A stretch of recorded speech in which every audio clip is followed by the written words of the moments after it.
Hey everybody, happy Friday. Sorry for the delay. I think a little of poor timing on my part. In earnest, I really do want to go out earlier, but then I get up so early. There's such an amount of time, hey Carrie, in between when I go on and when I've been up that I start to dilly-dally and do other little things that I need to do, and lo and behold, I'm late. So here we are. Hey Gary, happy Friday, happy Good Friday. I hope you are not freezing your bottom off in Calgary. We are on Hollywood Boulevard. We're gonna walk by some really cool apartment buildings and talk a little bit about them and then the history of them and the cults. Some of them are castle-like. This first one that we're gonna walk by actually was not on our walk, so I have nothing prepared to say about it. I just happen to love it. Over here is the Hollywood Downtowner Motel on the right. Up until like maybe the past 5 or 6 years, it was open. It looks like they're gonna refurb it and not completely tear it down. Hey, it's a great example of the sort of 60s car motel architecture. There is a hotel that's just a little further down here that is actually, they're actually talking about putting on the National Register of Historic Monuments. It's not as cool as the Hollywood Downtowner. Hey, Giuseppe. Hey, everybody. It's good to hear that it's green in Calgary.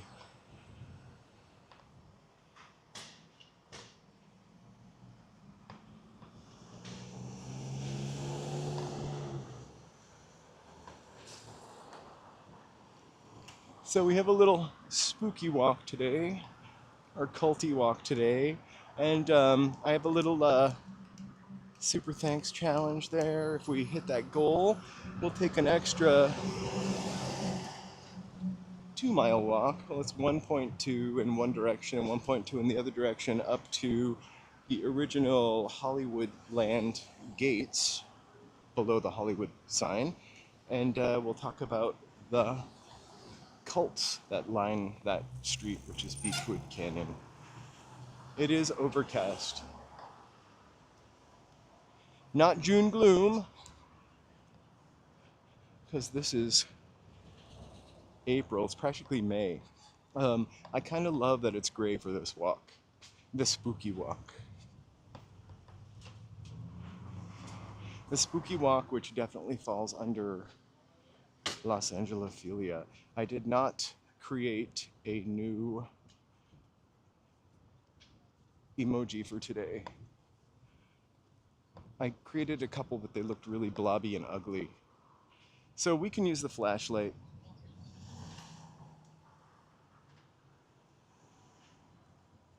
You know, Gary, I think the majority of Americans are horrified by that.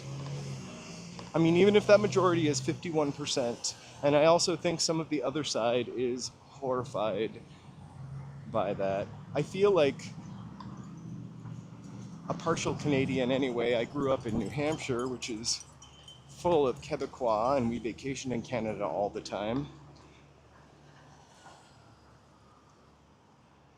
So, it's a real, I guess to put it in a California way, bummer. But it's definitely more than a bummer. So, my very first ciclovia was on this street, started a little further down. That's the Hollywood Downtowner Motel.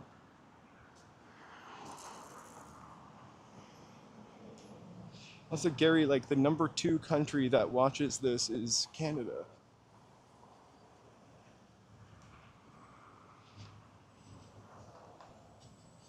So, a lot of love for Canada. I'm kind of happy that our governor is sort of soliciting Canadians to come back for vacation here. Because, I mean, really, California is like another country, except governed by the same president.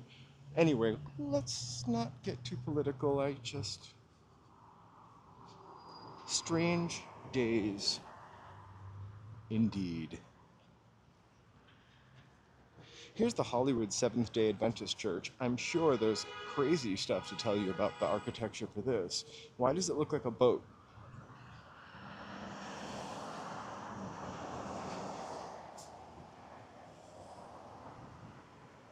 I think, like, the crazy thing is, like, I don't think I've ever met an American that has anything bad to say about a Canadian. I'm sure it's not the same in reverse. Americans are we're kind of crazy. Some of us.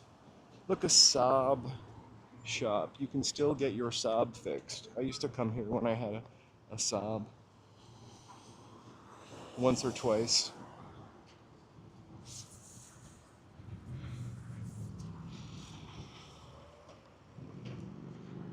What kind of trips me out a little bit is, like, I would love to go to Europe, and I definitely do not agree. Again, I'm not trying to get crazy political, but oh, look, there's some sun on that hill over there.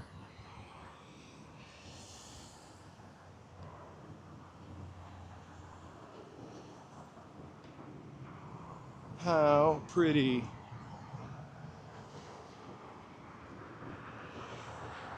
I mentioned yesterday that I had a friend before I moved here that mentioned that LA was really flat.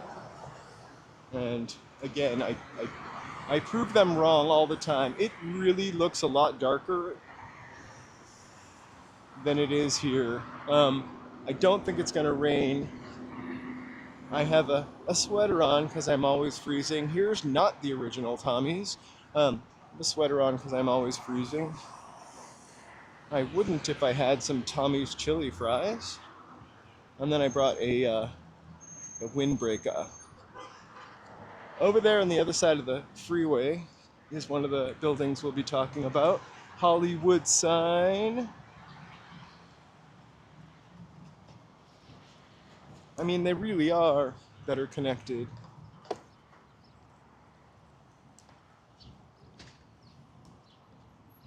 I think every time I travel, nobody ever asks me if I'm American.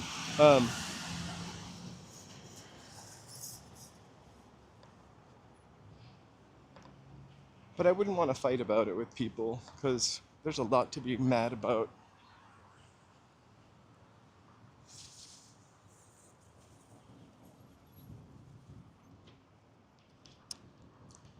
So Hollywood sign over there, just so you have your bearings. Capitol Records, the stylus you can kind of see over there.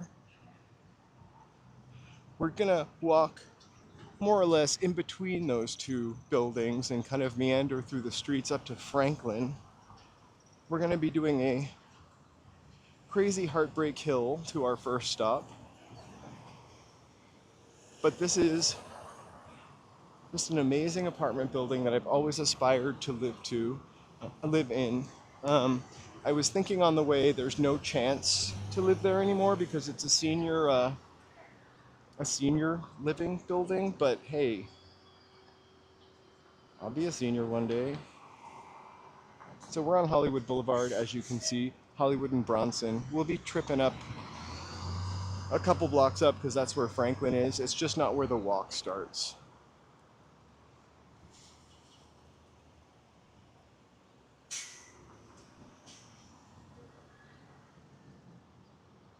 So I think we're going to do a poll for a live stream, a short live stream where we eat.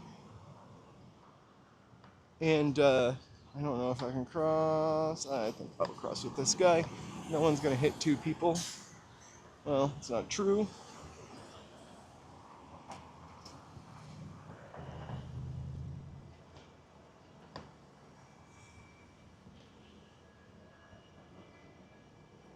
to decide which fast food restaurant we eat at. And then we eat there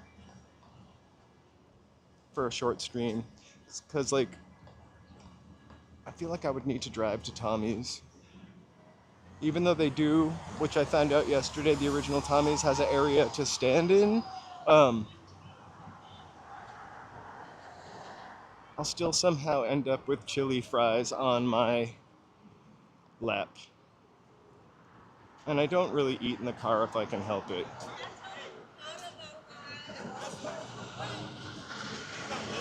It's not to say I won't, but if I can help it, I don't eat in the car. Usually,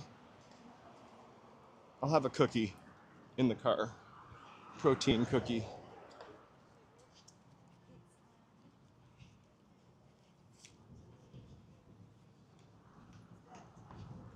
So, we're almost to Cahuenga and Vine. We're walking a little further down Hollywood Boulevard. Excuse my cough. Wait, what are you saying yum for walking? Let's take a look at this really awesome old Toyota dealer. I'm trying to block out that music, sorry.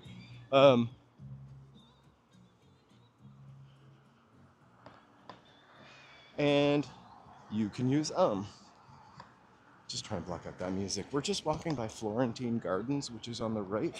It's kind of a classic old Hollywood nightclub, although you could never tell from looking at it right now. It just kind of looks like a...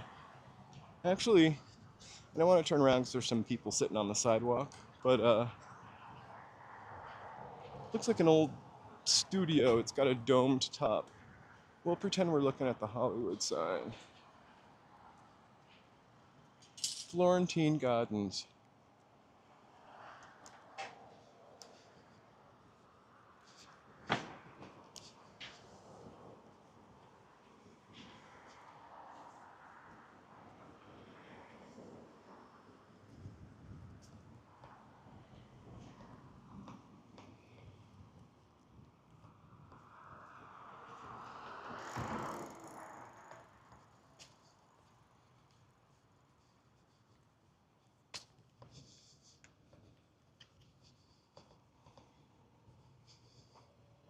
Hey LA Unknown, how's it going? Happy Friday, happy spooky Friday. There we go.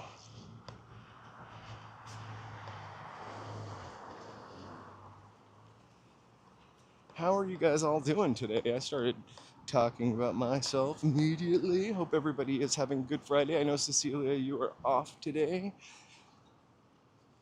Hopefully you got a chance to relax. You are 4 hours ahead of us, so dinner time. I don't know how much we're going to be talking about ghosts today,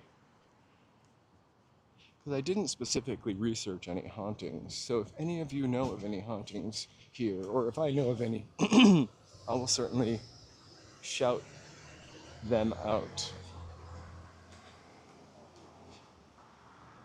As you all know, Hollywood, the city of broken dreams for a lot of people, and I think the apartment buildings that we're about to see, just like the hotels that we see sometimes, all had like a really quick burst of heyday and then kind of got run down and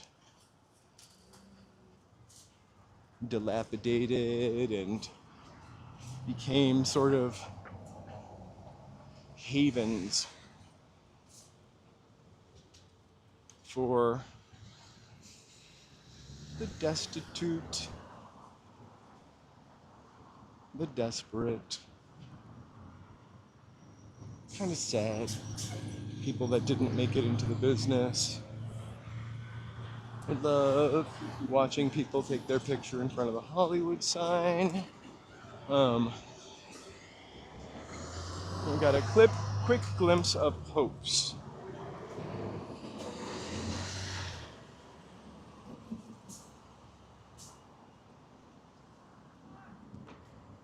So we're walking to like the central part of Hollywood before we turn right.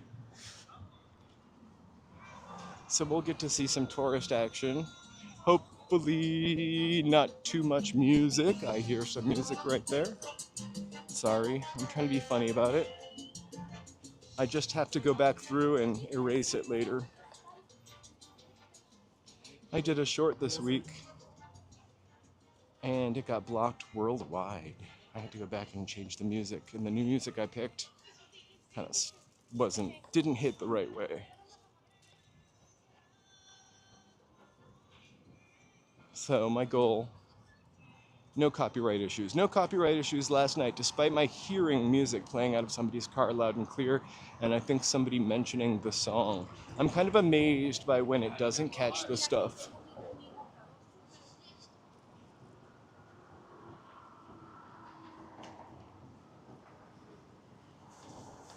So I want to take a second to thank all of our members, subscribers, our sidewalk surfers. Thank for your contribution and support. A couple extra live videos or two every Tuesday. We're gonna do some live streams. We've figured out how to do that. Really, one that I want to do, which is like the Korean snack challenge, where we have a bunch of Korean snacks and we do a taste test. The algorithm is tough. I'm constantly, and you'll see it if you look at my thumbnails, I'm constantly like tweaking them a little bit, and I really hate coming up with the thumbnails. And I'm constantly tweaking the titles to see if we can get to the next, to 2,000, which we're quite a bit away from. I think at 1,162 last count. I will definitely be doing a San Diego video in the next couple months. Pantages Theater, it's right here.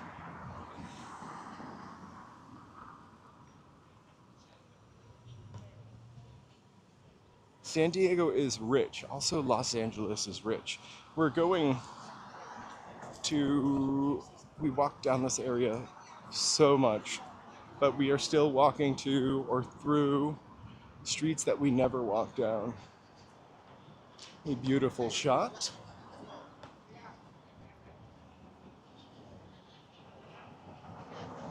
Pantages Theater. And Harry Potter's playing tonight. We definitely talked about that. And Howard Hughes and his apartment up there.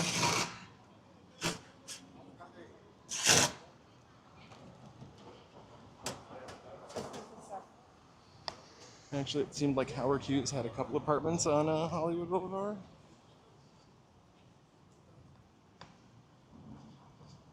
$420 LA food tour. That would be a private stream.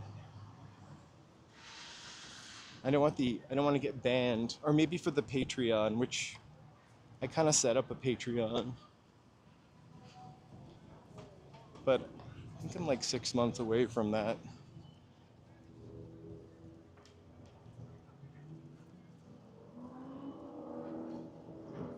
Oh my God, the studio is hilarious. Also, like, they film over here all the time, so you can always see these scenes in the background. I kind of love it. I love Los Angeles as a character. I think the best Los Angeles as a character TV show, though, actually was 6 Feet Under. And it probably didn't really feel like Los Angeles was a character till maybe the second season, but maybe parts of the first season as well. The studio is the character in this, but I think it's hilarious. There are a lot of good TV shows to watch right now, I think. Hacks, I love. Hilarious. Last of Us. And Studio. I think 3 TV shows are all I can muster at once. I am saving Black Mirror for when it's done airing. It might be done now. So we'll order Netflix then. Or re-get Netflix.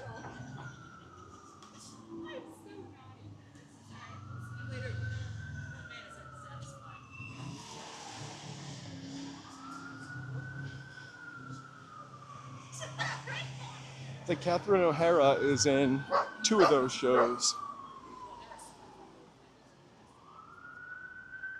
To the Knickerbocker Hotel. That's where William Frawley passed from I Love Lucy. I'm gonna jaywalk here. You might want to turn down your volume for a minute.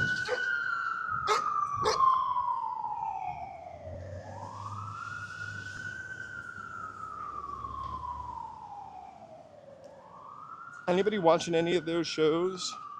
I love Catherine O'Hara since Home Alone. I love my dog. I love when the fire truck, or I almost called that fire hydrant. I love when the fire hydrant drives by, the fire truck drives by, or an ambulance drives by, and my dog howls at it. It is almost heart-meltingly adorable. I think the sound must do something to their ears. It's probably a stress howl, and I shouldn't think it's adorable.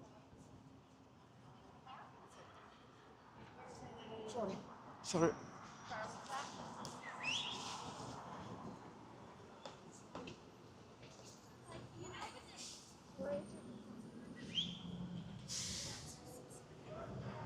I think there is a new hacks for us to watch. I can smell Popeye's fried chicken. That might be on the poll too.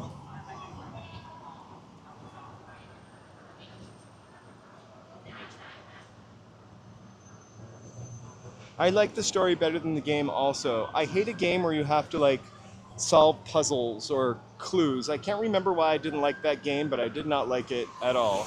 Mostly also because I'm not much of a gamer.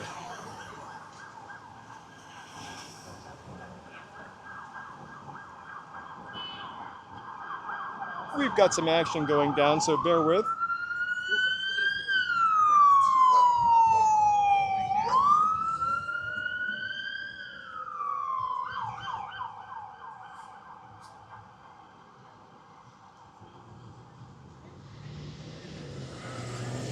The Loving Hateful. There's a lot to that show that's really kind of meta and cool. It's a really clever, well-written show.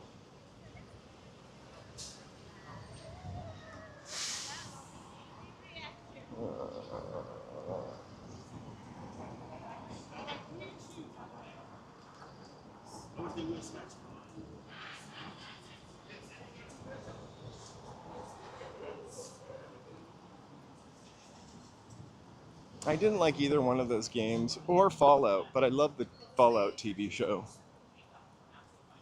That was really, really great. It feels like Catherine O'Hara is everywhere now. But you know they don't make a ton of movies from those really short seasons. I think that's part of the things that actors were picketing about. Um, the streamer seasons tie them up for quite a bit of time, but it's only like, what, 8 to 10 episodes instead of 24.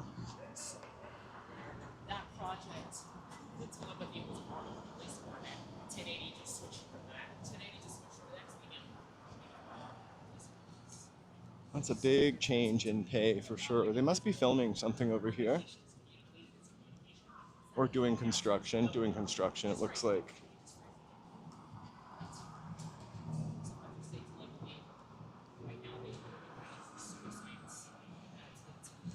Also, we just finished watching White Lotus, which we talked about yesterday, so we don't need to repeat that.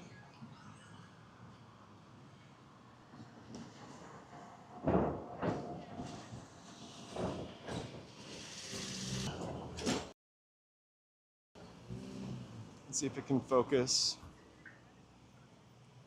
We've talked about that before. I'm gonna come back in.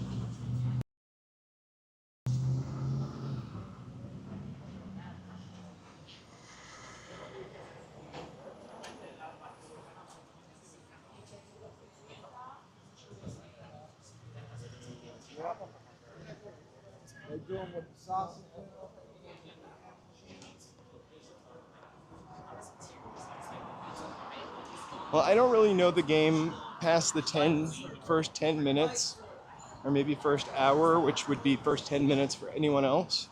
Um, but you've pointed out a lot of things that are like, oh, that's cool. And then we've watched the recap, which also points out a lot of fun things from the game. So I think it's really clever what they've done and the homage that they've actually paid to the original game. I love it. Even though I'm not that familiar with the original game.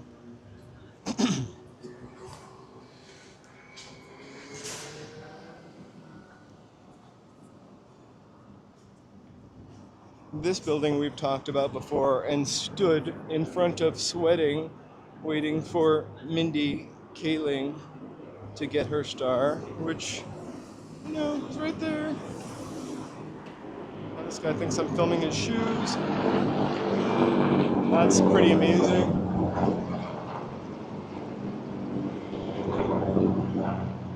Military helicopter.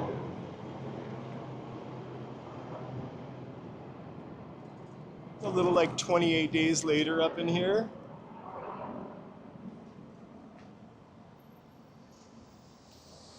If anyone has Citizen app.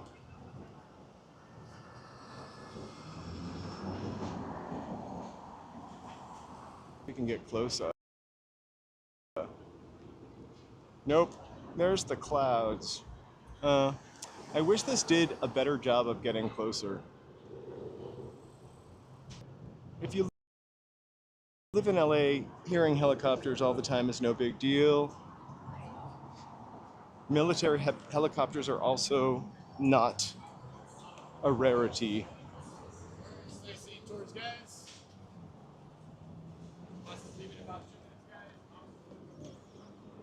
I didn't hate the game per se. Let's walk up here. We never walk up here. It's not part of our tour. I never hated the game per se. I just don't like that kind of game where there are puzzles. Military hopters again.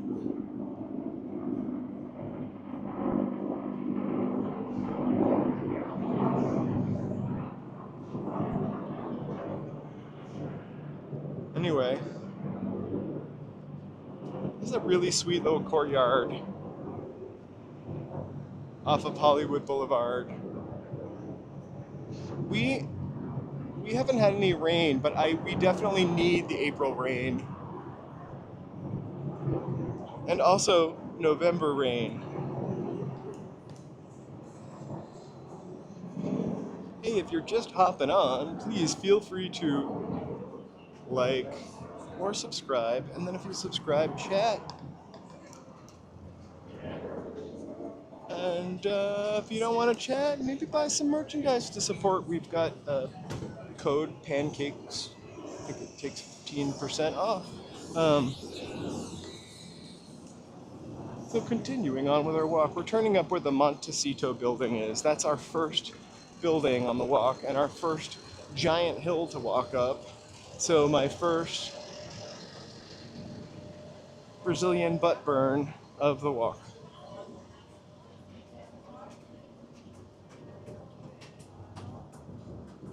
I've always wanted to cough. I've always wanted to live in that apartment, although this building is vacant. So we're going to meander off Hollywood Boulevard. Looks like we've got some sewage leak here. And start making our way up the hill. Excuse the helicopters. They don't know that we're live streaming and they are still circling the area. Very rock and roll.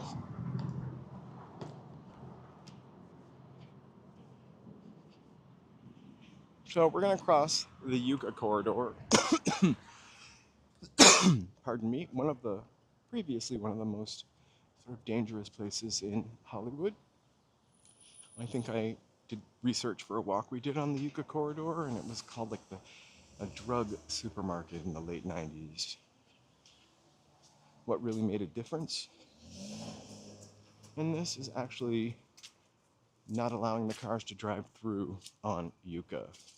So they created these streets, pardon me, with no passes. So not to Hollywood Boulevard, down to Hollywood Boulevard, or up to Franklin Boulevard. So this is the Fontenoy. Just a lovely, lovely building.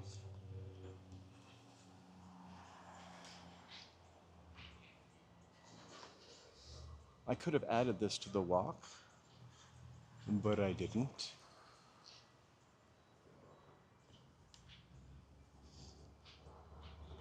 It was originally called La Leyenda.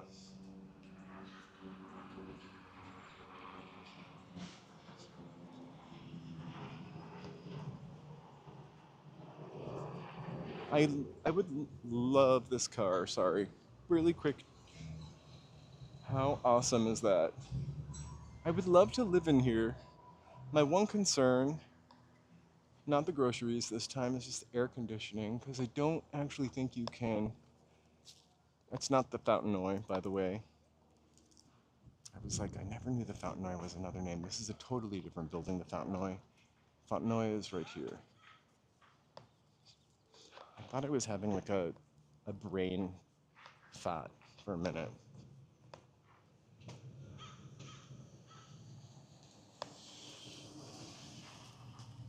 So we're starting our walk. We started our walk early on.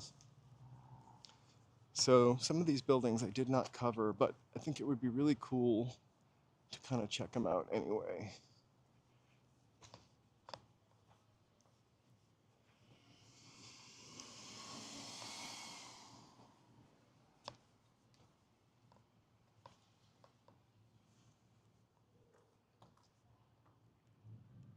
This one has a pool.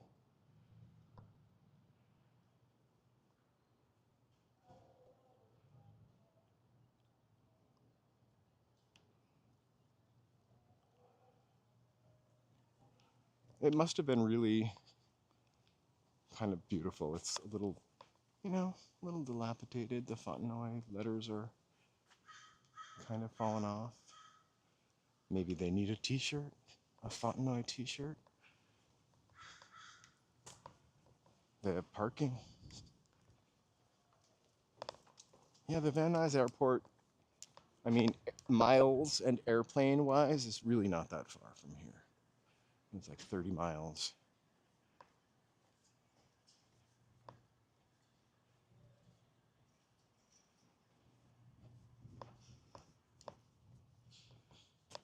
This is the Floradel apartment building. I might say this is a little more impressive up close.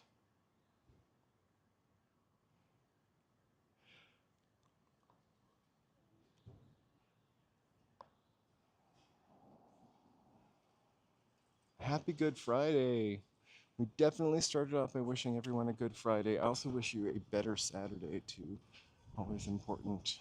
So that's a really cool building, and then there's this 60s monstrosity, and then this 80s thing that looks like a hotel or not a Howard Johnson's. Definitely not a Howard Johnson's, but it looks like a hotel in Florida.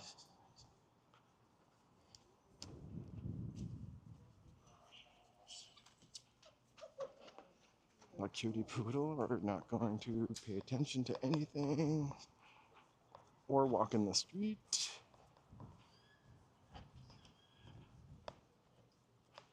So here's Franklin up here. Hey, Ivan, welcome, welcome.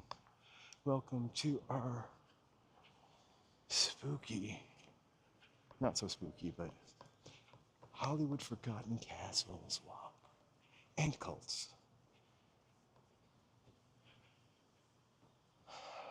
So, we're in Whitley Heights area.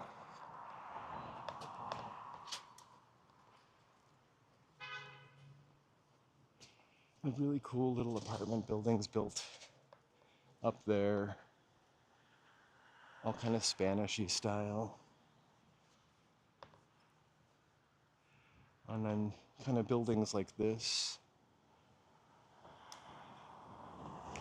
which are a little more functional.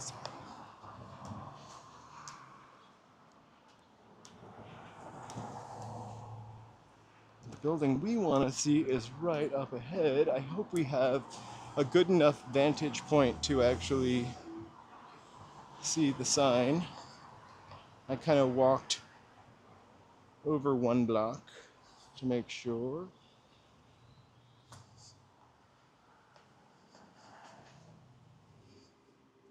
So I didn't bring notes today.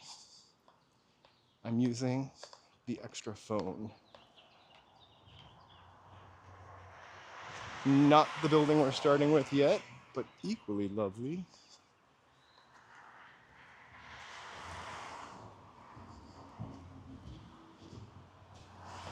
Definitely see some silent movie stars living at Chateau de Fleur. It's unfortunate they have to put a no trespassing sign on. It kind of ruins the vibe of Le Chateau de Fleur. So right next to Le Chateau de Fleur. And we're going to try to get a better look at this building.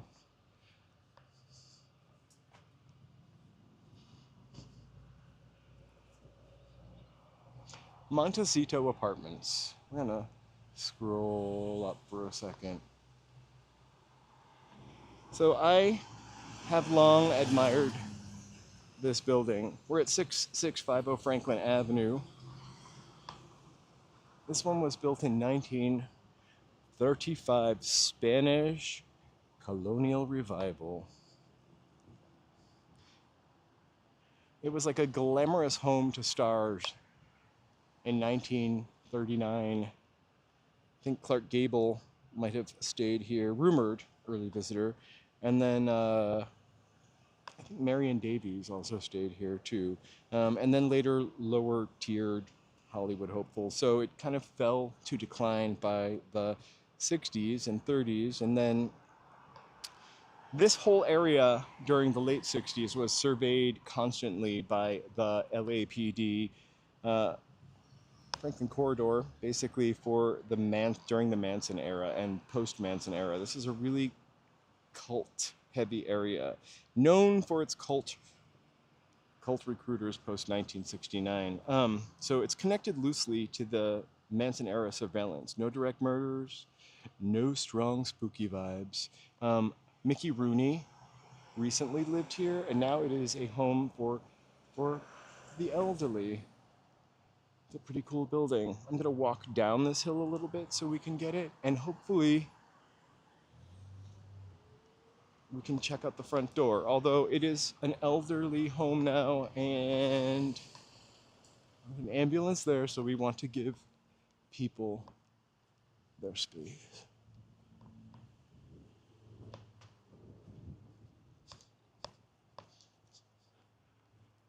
It is just a gorgeous building. These pictures really don't do it justice. There's also a tiny little penthouse on the top, which is just lovely. So I'm gonna walk back up the hill a little bit, try to take this in. I really want to show you the front door, but again, I'm gonna respect privacy.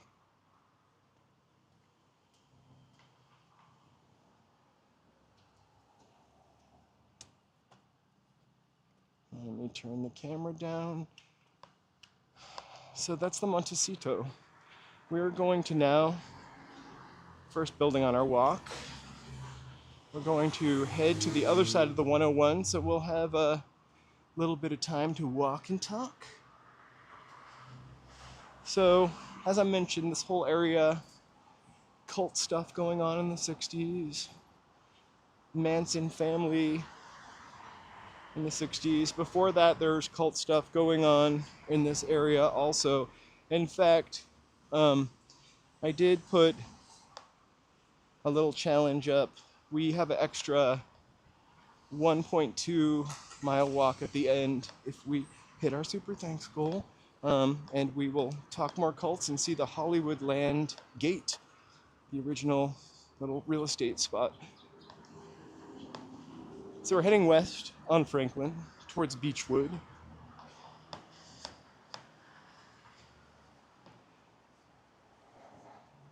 The next place, if you've ever driven up the 101 freeway, you have surely seen. It kind of sits huge and hulky on the side of the freeway on a hill, kind of overlooking it.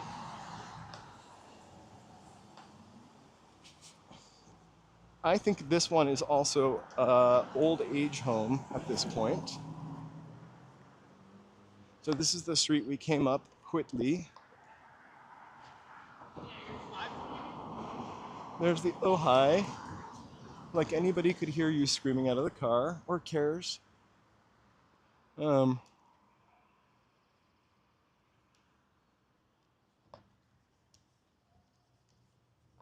Sorry, I love when people scream stuff.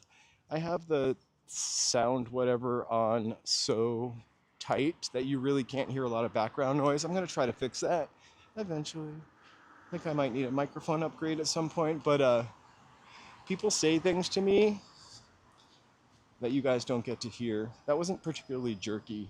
It was just, or that wasn't really mean, it was just jerky.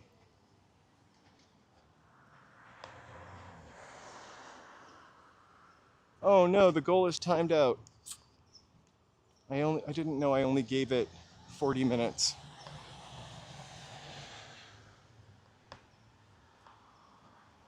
I'm not too great at doing things like that. It's the first time I tried to do it. Maybe I can fix it.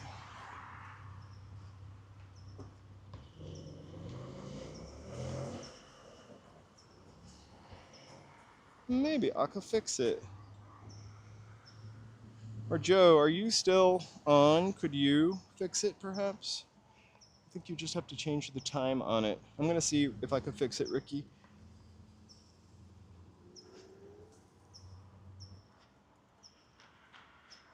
So we're not gonna talk about this building, but I gotta say, I kind of love it.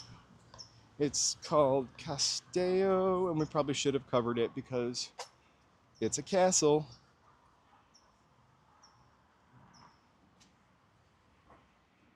It's, oh no, it's El Cabrillo, built by Cecil B. DeMille. What? Let's see if we can get a better look at this little gem. But we don't always love Cecil B. DeMille.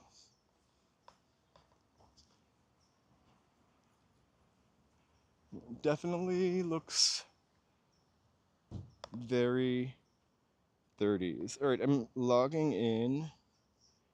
I'm hopefully not hearing my voice. Going to the top to see if I can redo the goal.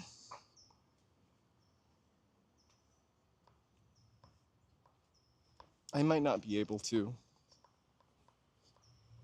Anyway, I'll keep an eye on it. If we actually hit it, I will definitely take the extra 1.2 mile walk.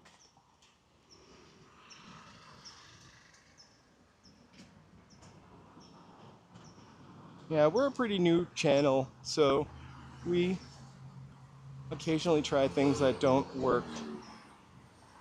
It kept coming up as in my like YouTube suggestion, so I thought I would try it today. Yeah, this building is original. I wish my selfie stick were just a little taller. I've never stopped and looked at that building before.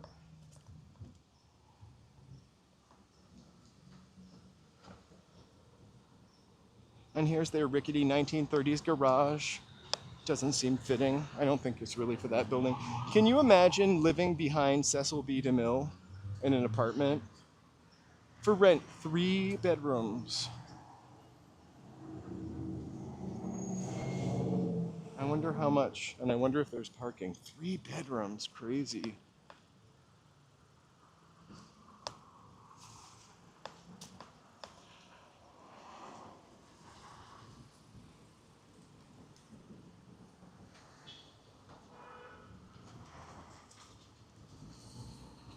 So we've walked this way before. We're now on Wilcox. This is where the Lido is. We'll see it when we walk through. Hollywood sign on our left. Thank you, Ricky.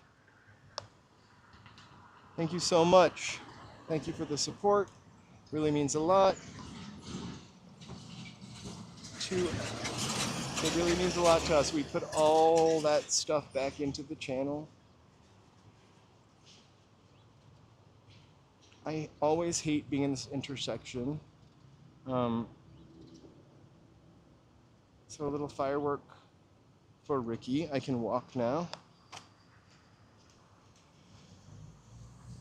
It's always a cluster F word right here. So we're 1 block up from Carol Burnett's. I think I'll pull our ear for 1 second. Another, like, some confetti for Ricky. Ricky. I don't know if the confetti showed up. There we go. I really do appreciate it. I'm gonna do that for everyone now that I learned how to do it.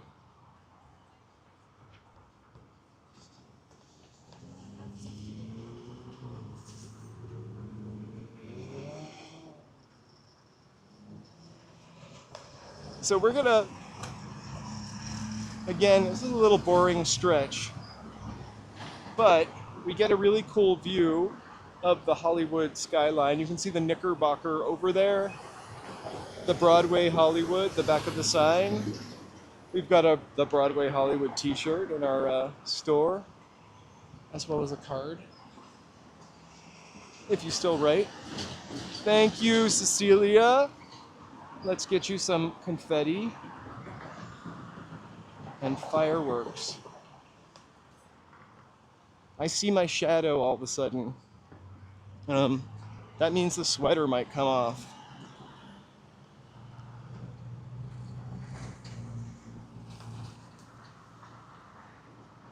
So we're gonna go under the 101 freeway, more or less. And when we come out the other side, we're gonna see our first building. We're gonna wiggle up to it, talk about it a little bit. The cult stuff gets more and more the other side of the freeway. There's one obvious cult we won't be talking about, but I'll show you one of their buildings. I just don't want to get in trouble. So Ricky, Cecilia, thank you so much. Cecilia has always loved to see you. Ricky, welcome, welcome. I don't know how to get rid of that pencil thing or the firework thing, so I'm just gonna leave it up. I'm gonna have to use it again.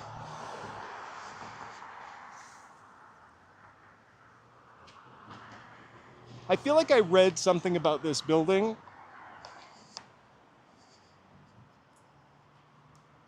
But I can't remember what. Again, my favorite topic of conversation is groceries. It's not a new word to me. And I just can't imagine having to carry my groceries up that hill.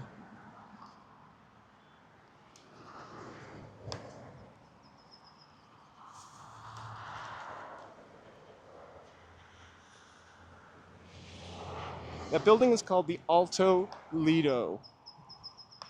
Maybe I will. So we saw the Lido down below. Alto Lido. Which means high Lido.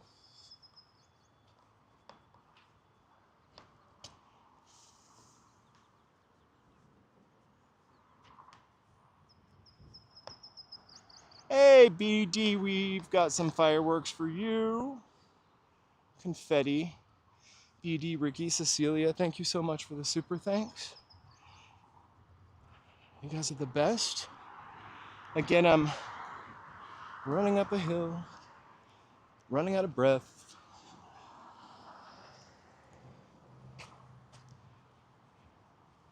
So we are now under the on-ramp.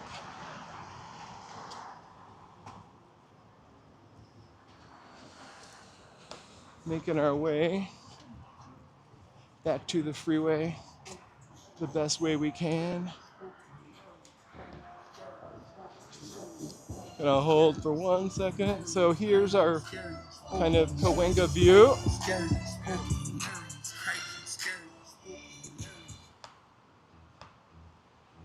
Hey Jen, if I miss anybody, I'm super sorry. This is not the friendliest sidewalk to walk down. I'm referring to the texture.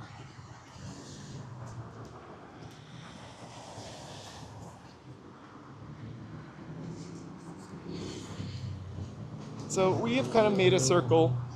We are now behind the Capitol Records building at the top of Vine. There's also an off-ramp for the freeway. I'm gonna make quick while I'm walking. But how about that view?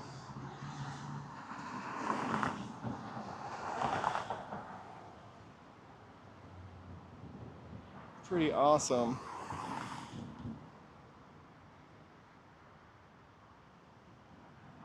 I can't use an emoji. I was gonna use an emoji.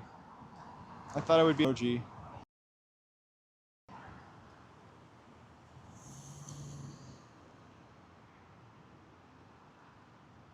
Woo! People leave scooters wherever the heck they want to. They're the bane of my existence. What do you do if you are in a wheelchair? Hey, we'll be right here, Jen, waiting for you. What do you do if you're in a wheelchair? And a scooter down this particular sidewalk, and we got a scooter in the way. Let me zoom back out. Here we go. I'm not sure. I think the only time I rode a scooter, I've been brave enough to ride a scooter, was Thanksgiving night when the streets are pretty empty. It's probably one of those times that's dangerous because it seems like a drunk driving day. I'm not sure how it works. Joe has used them more than I have. I'm afraid to get hit by a car, to be honest with you.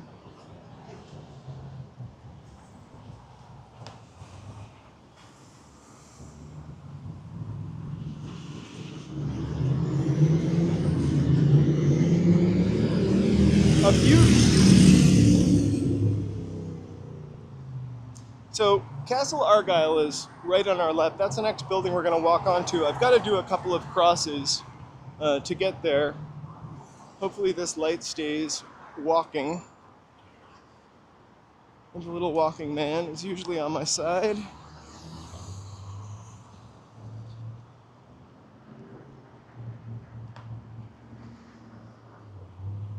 I feel like I am always getting angry at someone when I'm driving my car.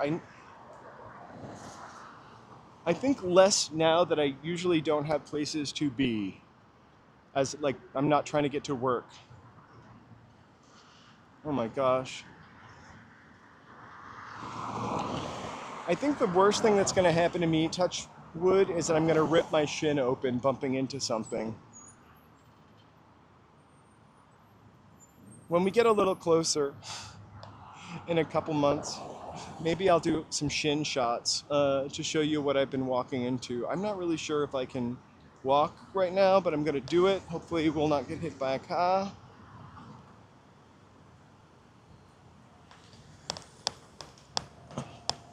So a couple of years after I moved here, I had a friend who actually didn't live at the Castle Argyle, but had lived at this like weird 60s apartment building up here with a pool and It was actually kind of lovely because it was the party apartment. Like they were always having a party. The neighbors would come in and out. It was like a TV show. It was like the 80s. I couldn't live like that, but I kind of loved it. So Castle Argyle. Also, it would be really groovy to walk up this street because there's a really cool bunch of apartment buildings and a set of steps. So we might go through this area at some time. I just want to be conscious of the actual tour instead of getting lost. Sorry, I'm looking for my notes. This is why I hate this phone. Okay. Dun, dun, dun, dun. Castle Argyle. Type my code. There's the live chat. Okay. Now I'm waiting for my text message to load up. I don't love a Google phone. But let's cross the street and not get hit by anything. So Castle Argyle. It's had a lot of work done to it, to be honest with you. Those balconies are not original. The Castle Argyle Arms is what it was originally called. I should maybe make a t-shirt of that sign. I love the font. So it's built in 1928. A lot of the buildings in this neighborhood are kind of vintage 20s apartment buildings. It's an Italianate revival. Originally, luxury apartments, just like the luxury hotels we build in Los Angeles, turned into a kind of flop house. Oops, I shouldn't say that. With a resident walking out. And crime center by the 70s. Not really any famous residents to mention, just rumors of low-level celebrities in the early years. However, this has got some cult ties. So building is tied to the royal arms of the Great 11 cult, led by May Otis Blackburn. In the 1930s, resurrection rituals, buried prophecies, that's your Great 11 cult. I went on a deep dive about that cult recently, and it's quite interesting. The only murders or mystery is that it's linked to Great 11 cult activities involving deaths and rituals gone wrong. So the next building we're going to look at is on Franklin. It's right across the street from us, really. The Hollywood Tower, originally known as La Belle Tour. We've talked about this building before. It's 1929, French Normandy revival. Started off as a luxury apartment for rising Hollywood stars, luxury apartments for rising Hollywood stars, I should say, and then faded in glamour by the 50s.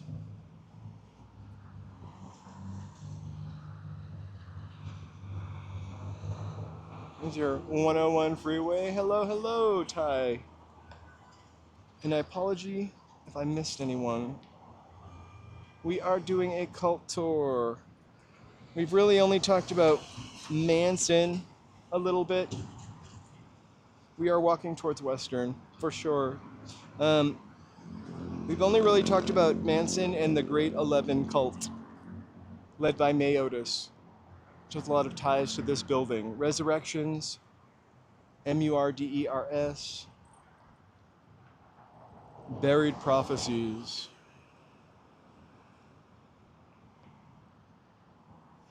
Every time I think about walking across the street, somebody comes. The next building we're looking at is the Hollywood Tower. Again, La Belle Tour. So this one's 1929, French Normandy revival. It is another one of my favorite buildings. Just to reiterate, it was luxury apartments in the 50s for rising stars. Had famous residents, studio hopefuls, studio workers, and then fringe spiritualists rumored to have drifted through the building's crowd. Disney's Tower of Terror is inspired by this building. So, We've spoken about 2 cults so far. Manson family.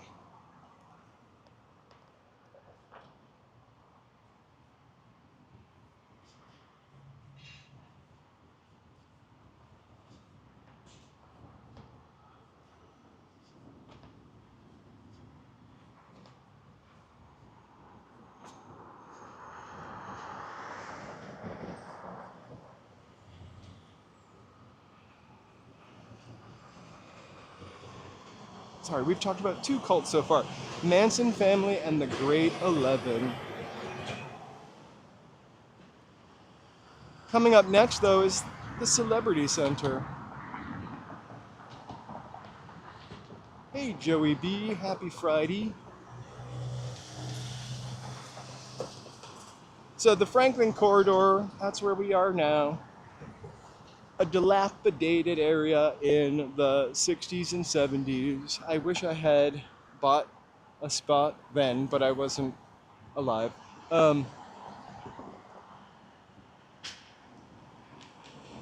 That sign does light up in red.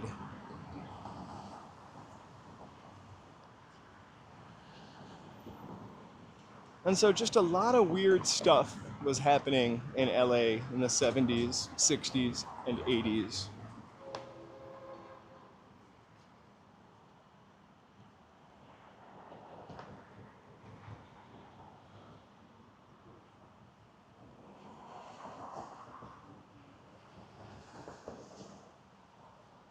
Yeah, this one is kind of also flanking the freeway. I'm hoping we could see the sign. It's weird that they based the Disney hotel on this building because I cannot find anything really nefarious that happened here.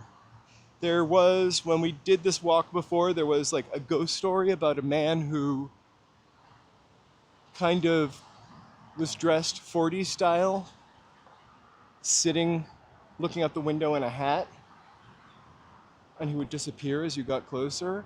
And there's the Hollywood sign right over there.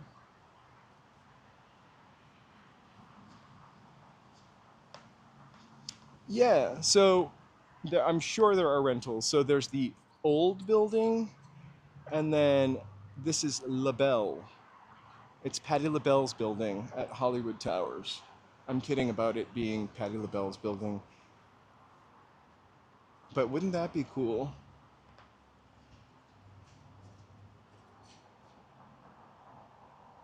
I'm jealous, Joey B, and I completely understand. If I had a smash burger in my pocket, I'd be a happy camper.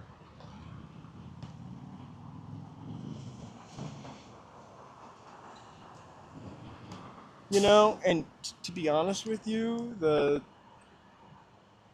stuff that this has seen, and it's still standing, I would want, let's see, I would want that apartment there. Tippity top. Maybe not really.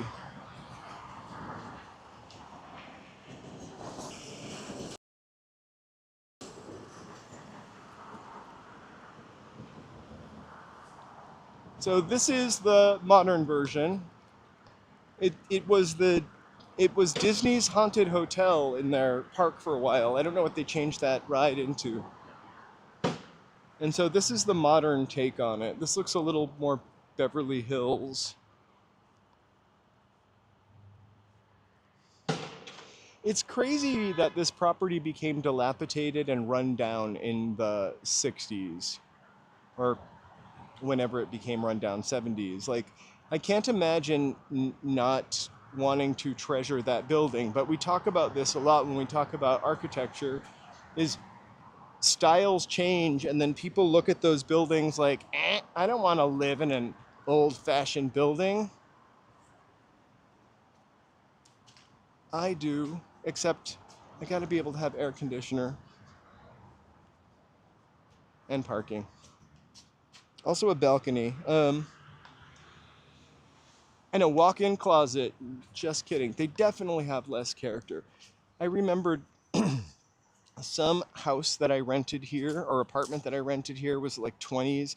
It had all these like weird things in it, like a Murphy bed, but it slid out of the wall in the living room. It had no mattress, but it was storage.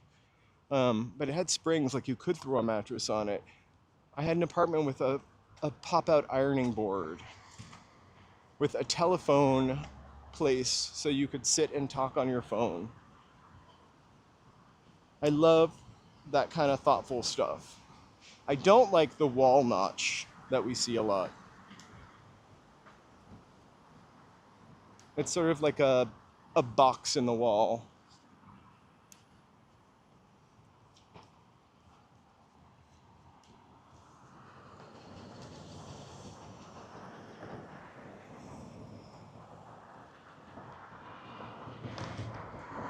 Also, I've had a couple of apartments. I had one house here that had a closet window. So the closet had a little tiny window. We called it a stink window because I guess back in the olden days when people didn't wash their clothes as much, they would need to air them out in the closet. And then also we had an ice box, or the Iceman door, in one apartment I lived in.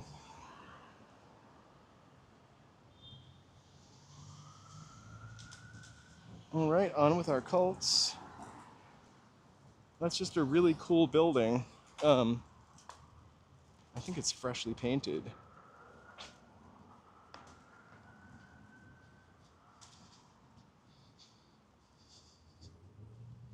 Okay, so yesterday's 91 gas, 505, today 599. This is also a very rich neighborhood, so everything is a little more expensive.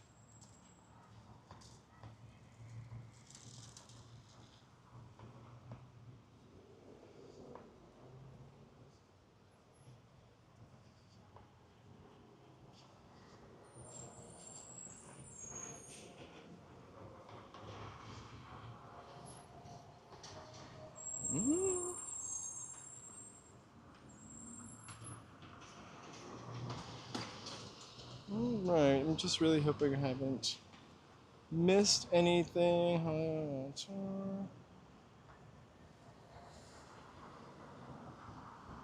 And I can walk. Sorry, I'm just checking my notes. My phone is really slow. The backup phone.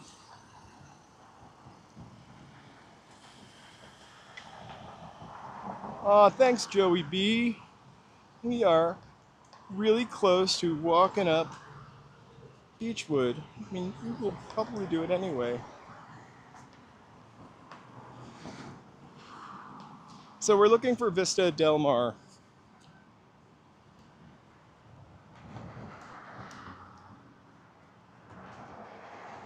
Which is coming up.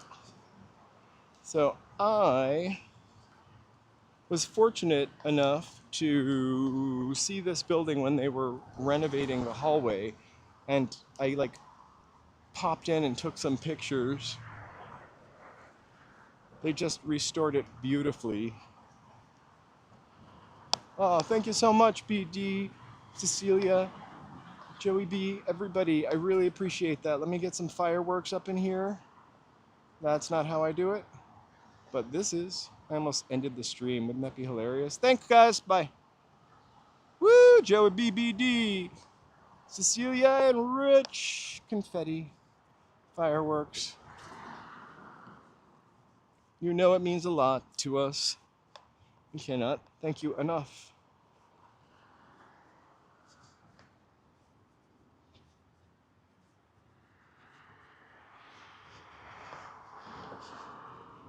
So this is a really sweet, sweet spot to hang out.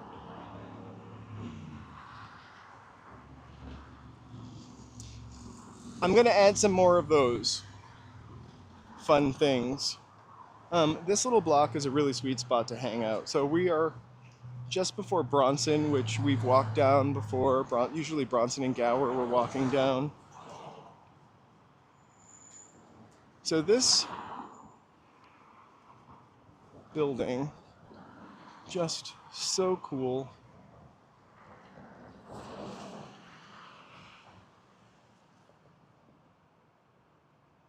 I definitely, again, would want to live at the very top of it.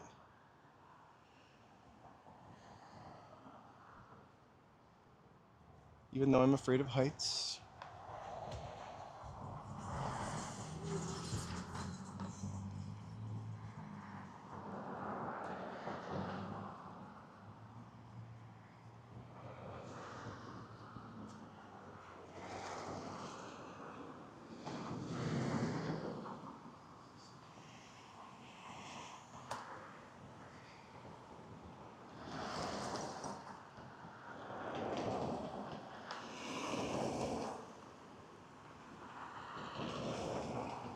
This building is called the Villa Carlotta. For some reason, I can't find our information on it.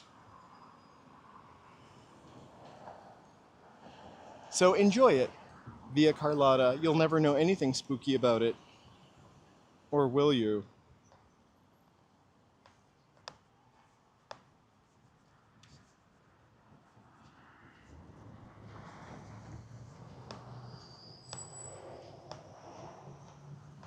So another cult that we are not going to talk about, Scientology, the Scientology Celebrity Center. Again, 70s, 80s. It became the Celebrity Center, just a really cool building that they preserved in such a beautiful way. We really can't see it because it's, in the past couple of years, people have been really harassing the Scientologists, and that's not the word I want to use, but,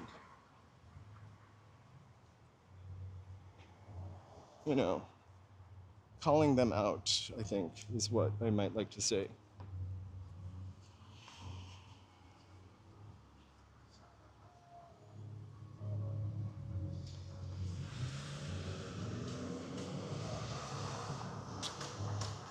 All right, so I'm going to look back at that building.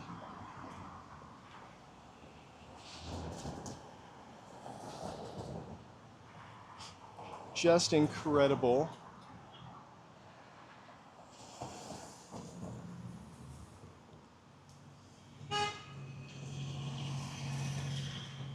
This was in our walk also, but I scooped it out because it wasn't really that interesting except for Scientology.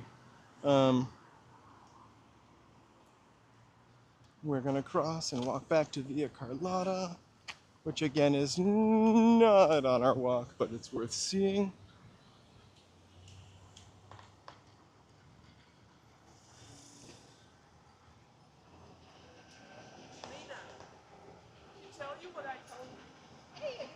A quick tarot reading. The last time I had somebody read my tarot cards, it was the deadliest reading I've ever had. Right before I went on vacation. But the excellent thing is, nothing came true.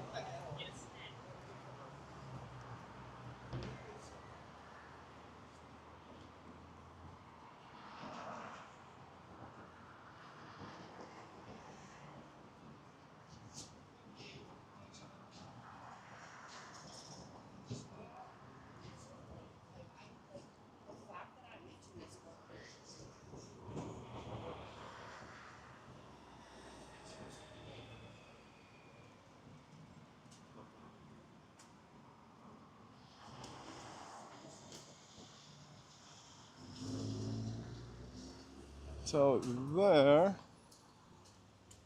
she are.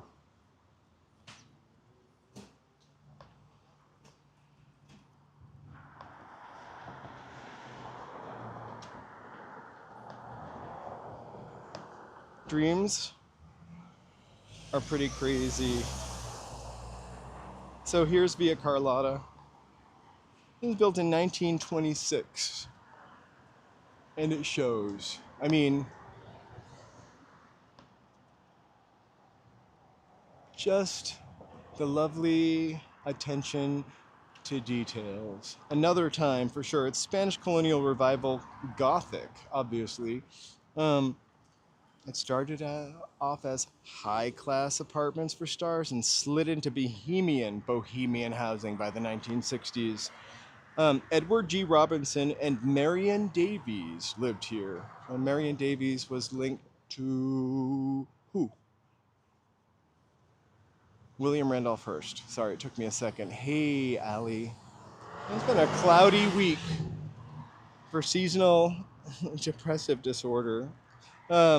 So during the 60s, fringe spiritual groups, mystics, and recruiters encircled these decaying Hollywood properties. They were decaying. Um, Stories of ghost parties, music, and voices can be heard in the empty units. I think you'll hear that about any old building. I wonder if that's someone's apartment. No, it's not. But just incredible looking building from the front.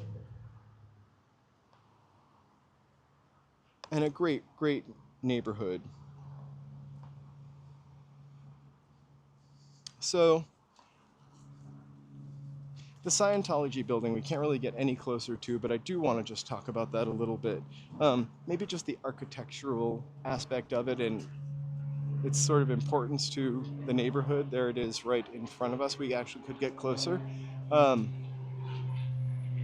Mostly cult stuff happened in Franklin in the 60s, 70s, and 20s, 30s, and 40s. So the Chateau Elysee is what this building was called. It is a striking building, really. It's French Gothic style revival. Started off as a luxury hotel for industry insiders and then converted to a Scientology celebrity center in the 70s, 72, 73, something like that. Silent film actors and now famous Scientologists visit here. Scientology itself, as we know, has intensive celebrity recruitment and a lot of spiritual controversy. There are rumors about hidden tunnels and spiritual manipulation, which is all believable. John Holmes did live nearby. He sure did. So, also Wonderland is just a hop, skip, and a jump away from here. Those are the places that I wanted to discuss. I think that we've gotten close enough that we can take the rest of the walk. Also, we've only been on for an hour and 18 minutes. So let's go up Beachwood.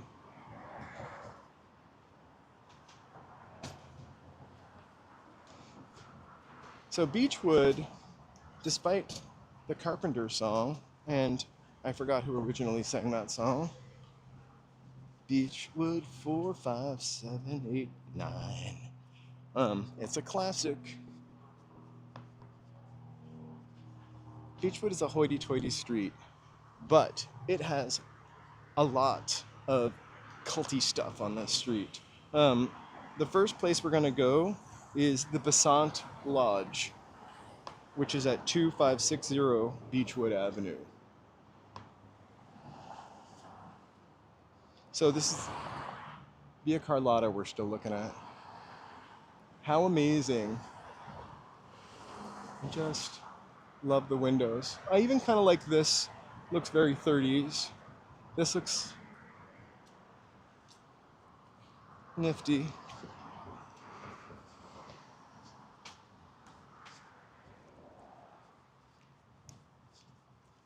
This place is for rent, although I wouldn't want the Laverne and Shirley apartment. So a couple blocks in the other direction, I'm gonna do, I think, a hike for this week's members live stream. So we're gonna go up Bronson. No, I never went to that hotel. I always love it when somebody tells me something about Boston that I never knew.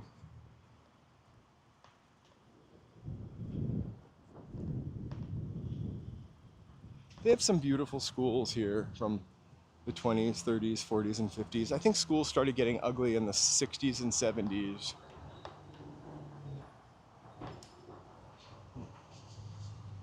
I feel like I never saw it or don't remember hearing about it. I probably didn't spend as much time by like the wharfy area as I could have. So Beachwood, one end is a dead end. The other one you can practically drive right up to the Hollywood sign. So we're gonna get a little bit of a better look at it. But we're gonna keep our eyes out for, I think, 2650 Beachwood. My guess is that it's gonna be at the end. I love that I opened this phone up and I cannot get back to the text messages. For the love of God. Sorry. I know I'm not focused on anything nice. I'm just trying to get back to my notes to make sure we have our addresses right. There I am in the mirror. Check me out. Wearing a Argyle sweater. Red Robin's bottomless burger pass sparks frenzy and crashes website. That's not what I want right now. I think I've only been to Red Robin once.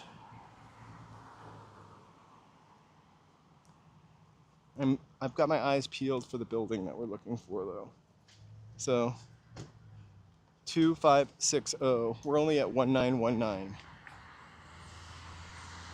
Hey! Mary, thank you so much. If I miss you, I'm super sorry. Stupid phone I have. Mary! Thank you so much. This is my other phone, just so you know. I load it up, and by the time what I'm loading up has loaded up, it closes again. I have to type in the password. Diamond shoe problems, I'd say. I've got two phones. I should shut up. The really nice thing here, what kind of light is this?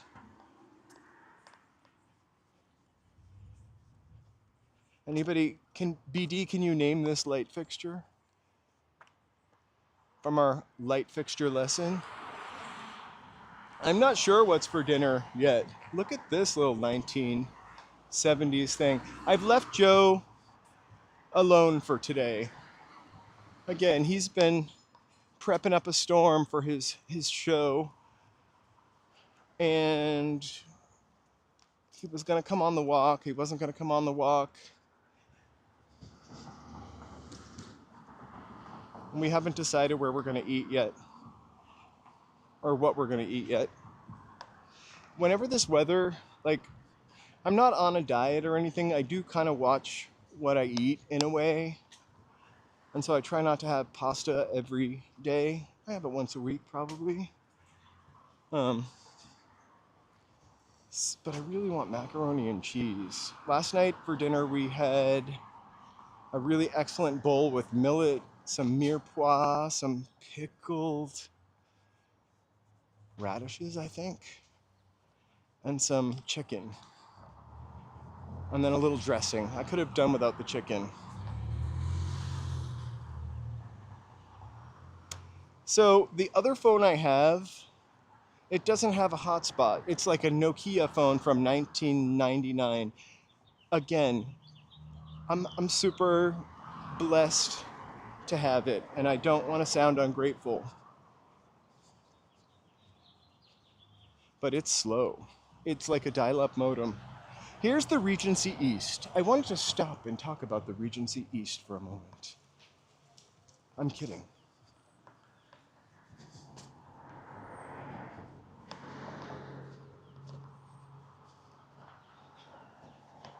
So this week we've eaten burritos one night. I'm just trying to eat healthy. So burritos one night, a healthy bowl another night. I'm pretty sure I ate tacos this week also.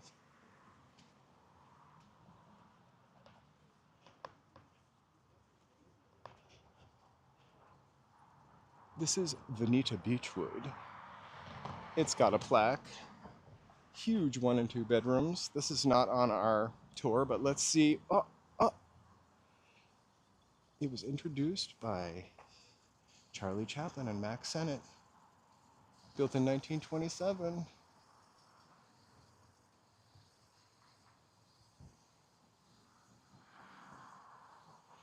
I love butternut squash. Have you ever heard of pumpkin with everything good? I can't remember whose recipe that was.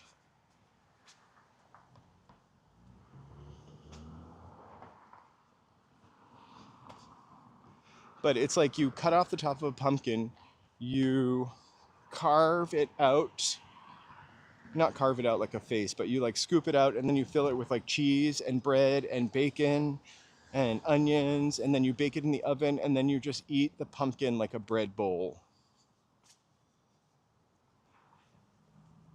I love to make butternut squash soup because it's always, always fulfilling. And I love to roast butternut squash.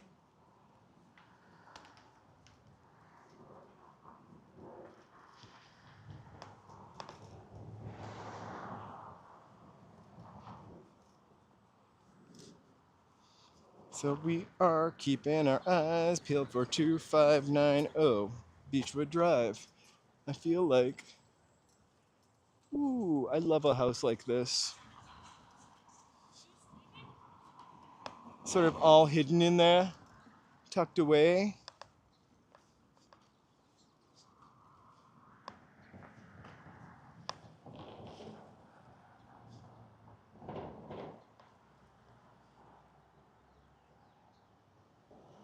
Just lovely.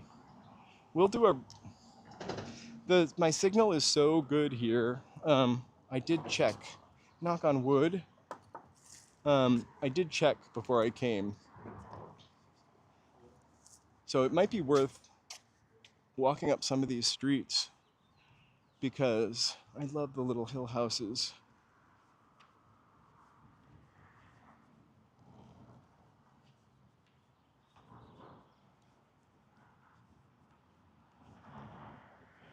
All right, 2130.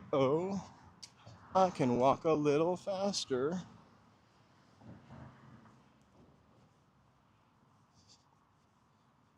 Fun fact, I actually might have looked at an apartment in this Normandy Revival building here. I was thinking about that earlier today. It was probably 12 years ago. The apartment was huge, 1 bedroom, but it was like $2,200. So 12 years ago, that's effing crazy. Or maybe $2,600. 1 parking space.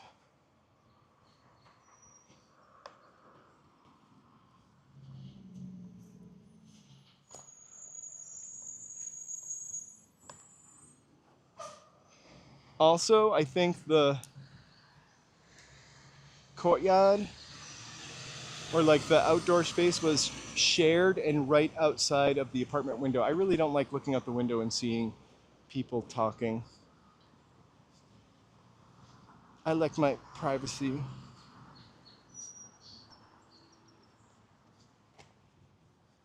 Yeah. Cecilia, what are you going to do tonight? Inspire me. Joe and I didn't even talk about it yet. So, I also love this house, which is not for sale. We've got ugly mansard 80s ropers looking building. Then this little craftsman. And then the kind of building that collapses in an earthquake.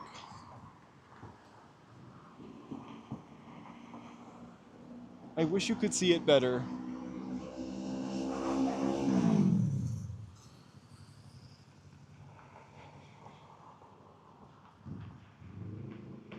The Gelson's is the closest market here to here. There is a Ralph's on Hollywood Boulevard, or Sunset Boulevard to the east, and a Vaughn's, which is my least favorite, to also to the east. Remember the Roper's building had kind of like this weird mansard roof, and it was kind of like Frenchy looking somehow. This is a really cool complex, Monroe Manor. Seems a little Orange County. I don't know what's up here, but let's peek. Ooh, very nice. So 2950. 2950. This is the bonus part of the walk, by the way.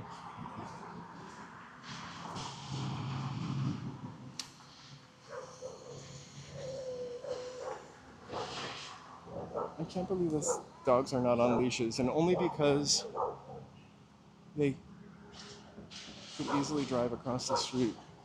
I mean, run across the street.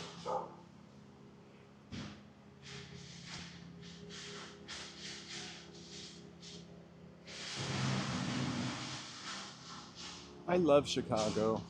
It always snows when I go to Chicago. Every time. I've clearly never been in the summer, but I've been in like October.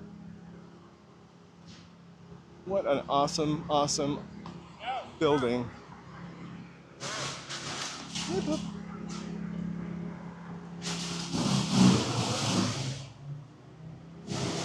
You might have to turn your volume down because we're walking by a tree chopper. Hi, pup. Hey.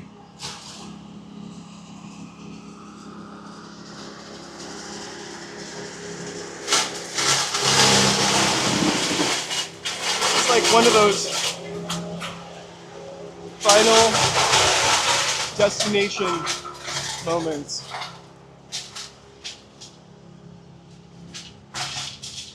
Chicago does have great pizza. Hey, clever. Yeah. They're getting rid of a tree.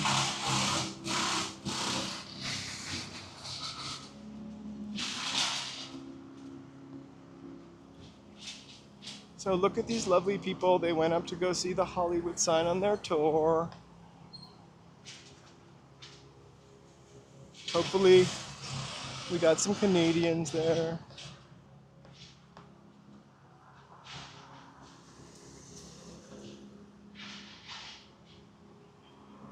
Woo! Weak network. Let me cross the street if I can.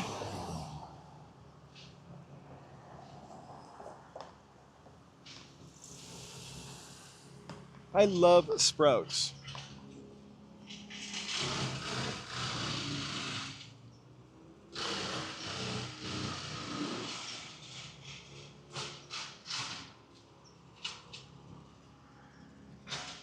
We're gonna try to cross at the stop sign. This guy's letting us go, I think.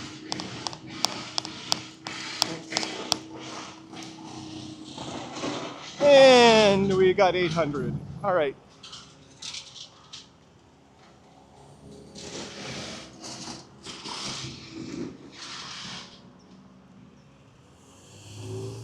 Okay, it's really weird on the other side of the street.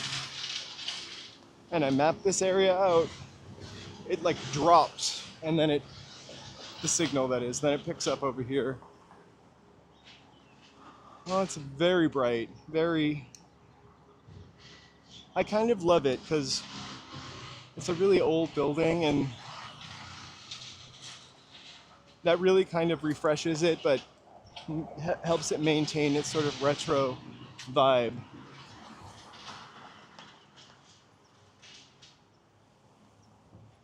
And Chicago also has a lot of public art too, which is great.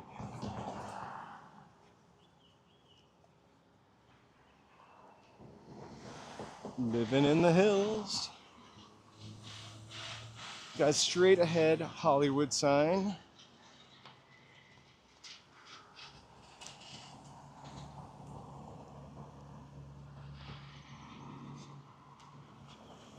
It's lovely. It's just a kind of trafficy street, probably because of the Hollywood sign.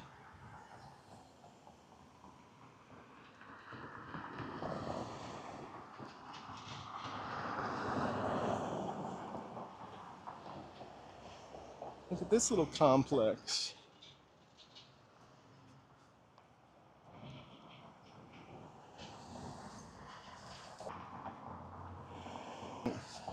It went down, it went up. We are so close to a Hollywood sign.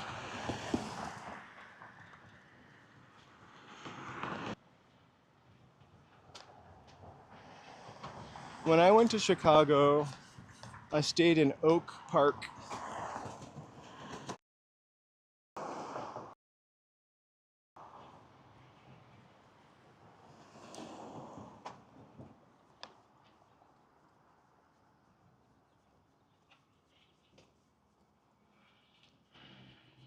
Hang tight.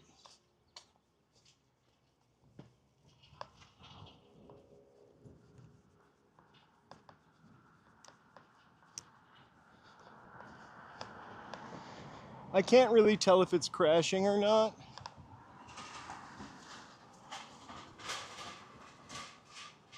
So hopefully not.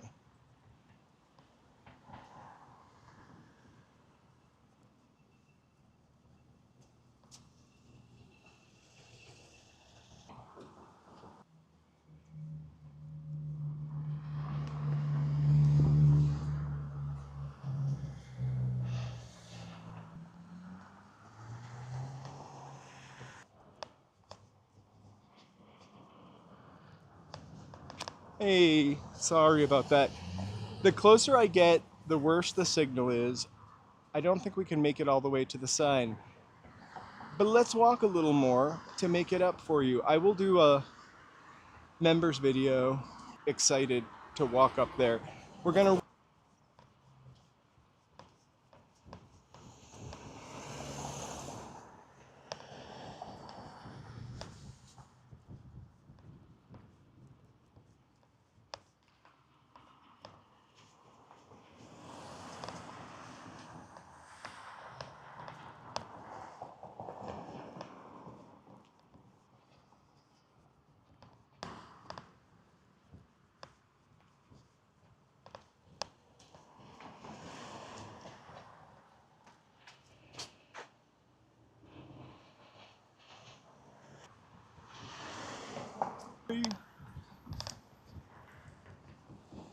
I'm gonna walk back by that tree.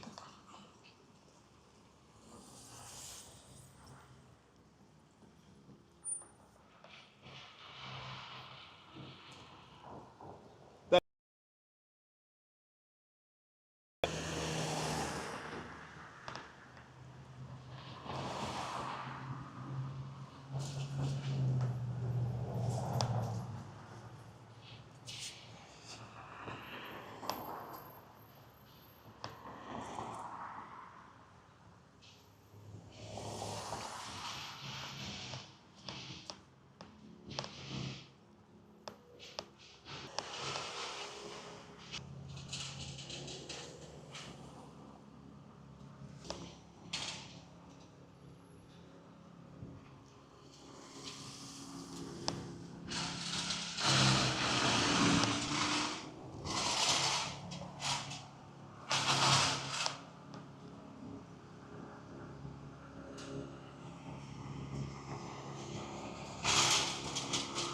Ruh-roh! There we go.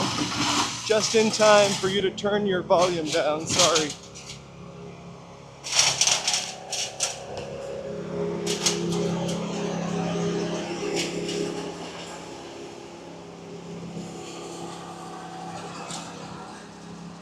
Thanks for bearing with. I had to walk back. The signal just kept dropping, and eventually we would have just ended ourselves. Well, it would have ended itself. Hi again. Yeah, sorry. I definitely mapped the area out before I walked it. I will, and you didn't hear this, but I will do a little video for everybody going up that area. I just guess I can't really live stream it. So we'll put that up this week or this weekend. We'll just start at Franklin. It's a great walk.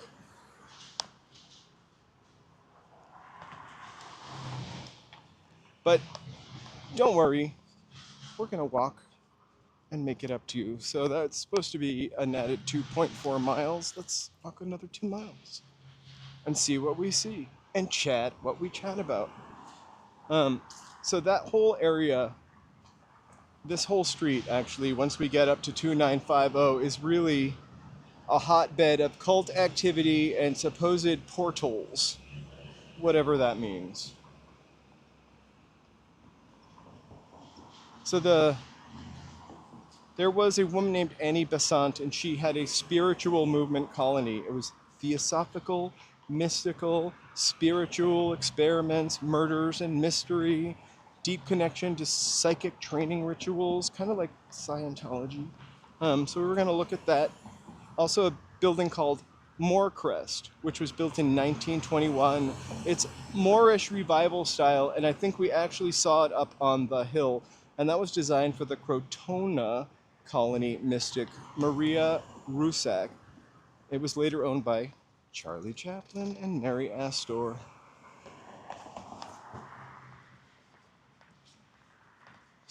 Also, the bonus was the Vista Del Mar Crotona colony grounds. So I'm going to put all of that in a post. We'll do not a live stream because we can't, but we'll do a stream. And I'll post that. Best laid plans of mice and men are often gone astray. That's an interesting bus stop. So we're going to walk down by Franklin a little more. Which again, lovely, charming little neighborhood area.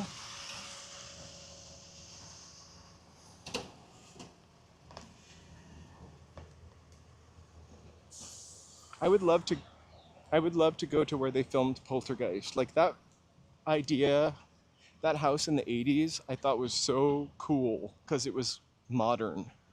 Again, this kind of speaks to our changing taste in architecture. I think I would look at that house now and be like, oh. But growing up in a 1900s house, seeing that house with the sliding glass doors, and loved it. Also loved the Brady Bunch's house, especially the double oven. I talked to Joe about the Pioneer Chicken stream this week. I mean, today. So I think we're going to do it this upcoming week. We might just, on Wednesday, the regular stream will be like something sweet. And then we might do a double and get dinner. Like go home, charge, and go to Pioneer Chicken.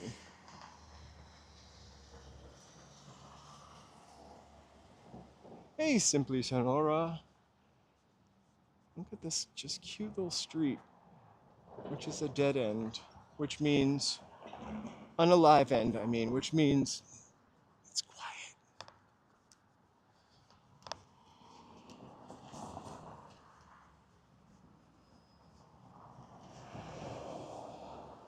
Yeah, lunch and dinner. If we do that, though, I'll probably go on, you know how I've been going on Wednesdays later?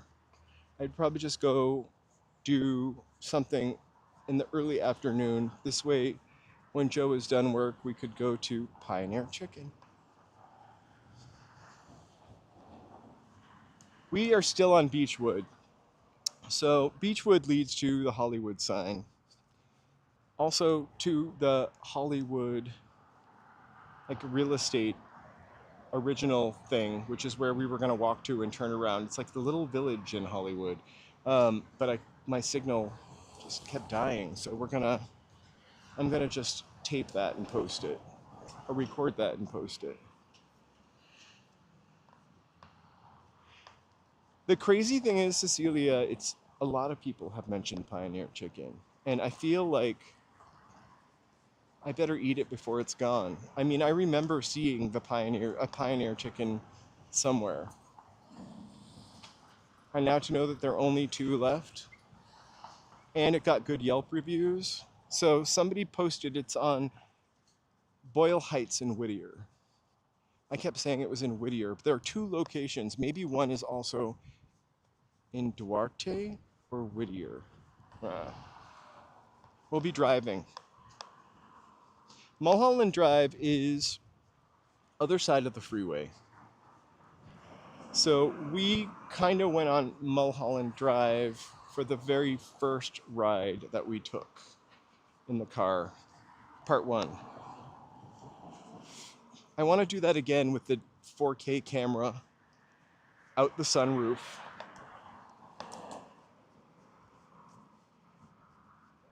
Mulholland is a lovely drive, I think.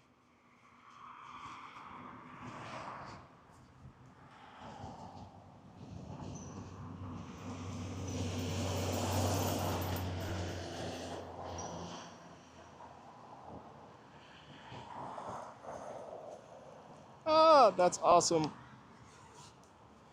We've not gone to the Hollywood Heights yet. Actually, we went to the area around the tower on a walk, which is sort of near there. I was really so excited to be able to walk up the staircase neighborhood a couple weeks ago and not lose the connection.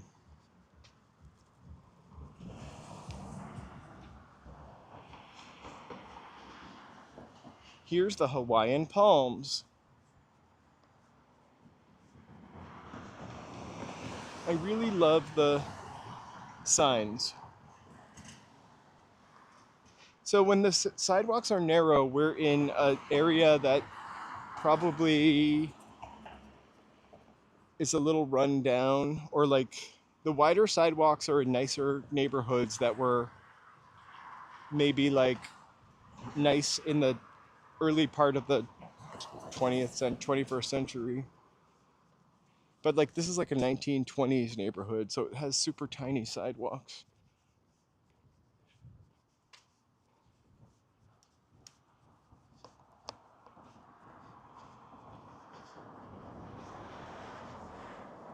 I definitely would live in this neighborhood though. You're just like a block from action, sort of.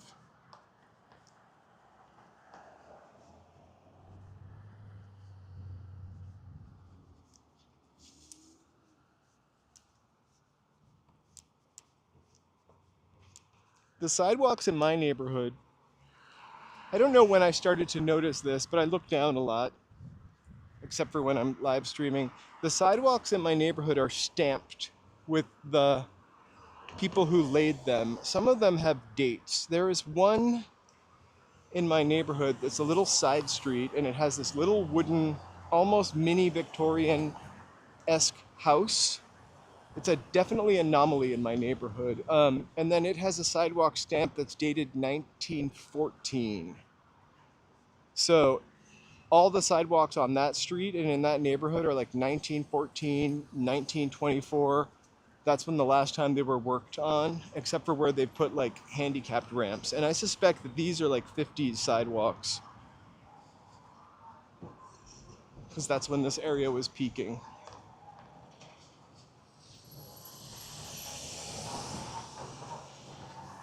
There's something about this building, the blue one, I also love. It reminds me of kind of the 60s somehow, or the Brady Bunch house. I'm sure it was really a cool concept to live in at its time with that giant courtyard.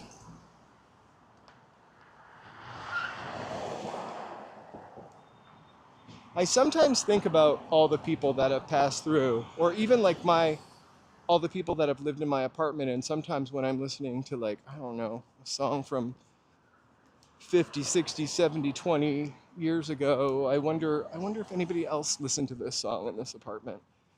Oh, not such a kind of bland thought, but Brady Bunch house. You got to keep reminding me of that. That's a drive because it's like in the middle of nowhere. We definitely couldn't walk there. Brady Bunch House, Brady Bunch House. I'll try to remember that.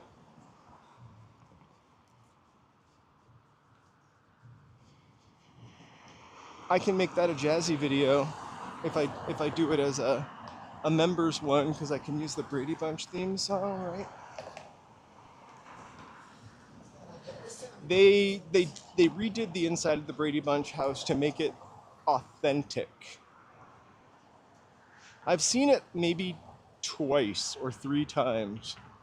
Um, and you don't, the two times I saw it, it wasn't painted like the way you imagined it. So yeah, it had to be pointed out to you. And then you're like, oh yeah, it's not in a neighborhood that it looks like it would be in on the show. It's kind of, it doesn't really have a huge backyard. It's kind of in a crammed neighborhood. And the backyard, I think in the backyard is the LA River, like in the valley. But I loved that house when I was a kid.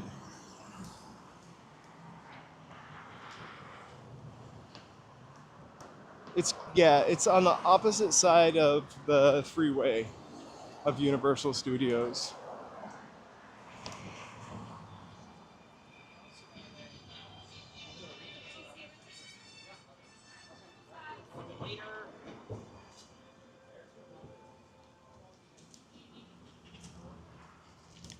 Oh, these people have been here for hours. Hey, Walking USA, happy Friday.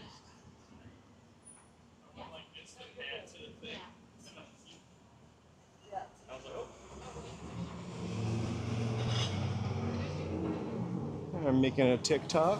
Just kidding.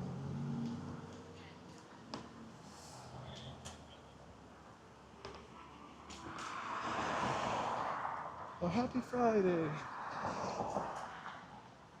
So this is Bronson Ave. I really want to do this too, but now I owe you a run up Beachwood. This is where the Hollywood sign is, again, but also the Batman. Maybe I should apply to be Hollywood United City Council member. It's also the Batman caves, or the caves from Batman.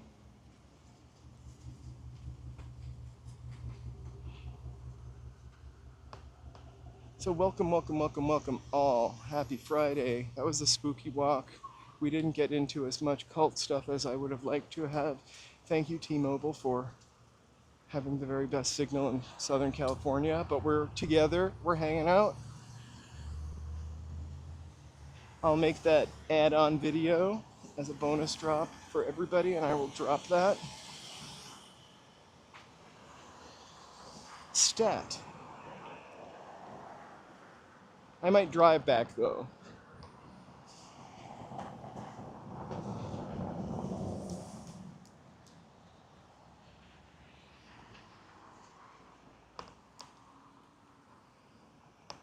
Hey, Clean Benz, happy Friday. If you guys are here for the first time, thank you so much. Please feel free to drop a like, sub, and chat. It really helps the channel. Love your support. And I want to take a sec. Redondo Beach and Marina del Rey are kind of like the same to me. I would choose, and I don't know this off the top of my head, the one that was closer to Santa Monica.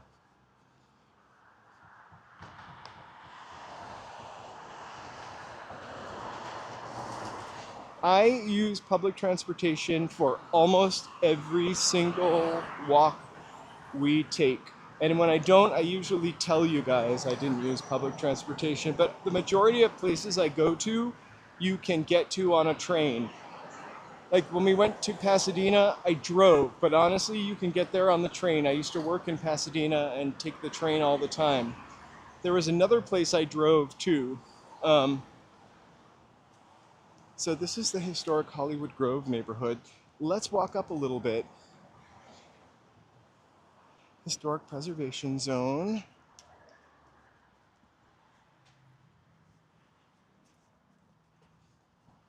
But like, if I were to go to Hollywood and Highland, although there's a train stop near me, I would walk there a couple miles.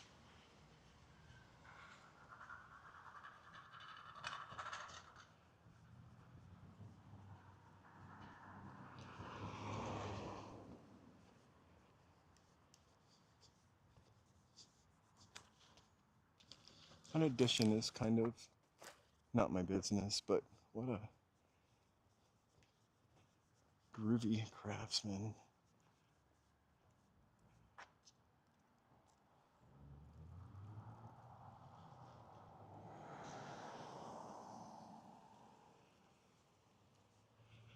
I don't know if it's walkable. Um, I'm not for sure that it's walkable. So we're walking up an adjacent street in the Hollywood Preservation Zone. Oh, there's some really cool. I'm not sure what's happening here, but a little Greek action. I realize what that sounds like.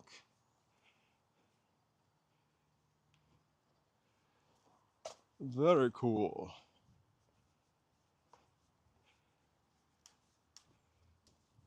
Kind of like a Victorian meets craftsman.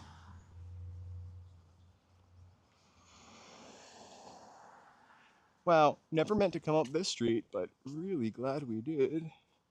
I've never driven up this. Hey, veggie. I've never driven up this before, and I'm happy to see it. I'm gonna walk up till my kbps goes down to 1500, then I'm gonna just turn around.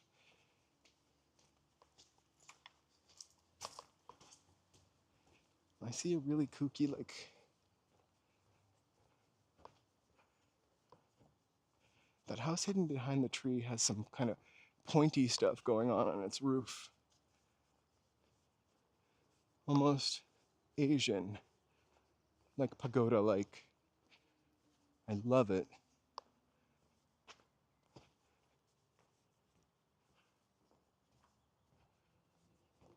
I love this car too. Is it a Grenadier or a Land Rover?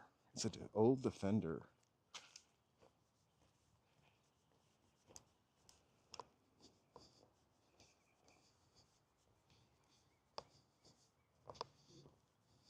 Definitely.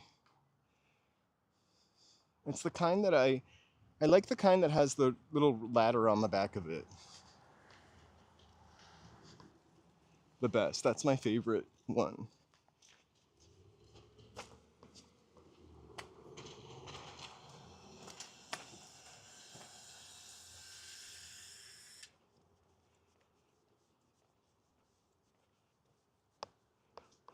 Remarkably great signal still.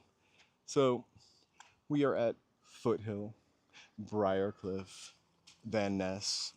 Everything comes together. Let's walk down this little street. Only because I'm afraid to get too high up. I should probably walk on the other side so the oncoming car sees me.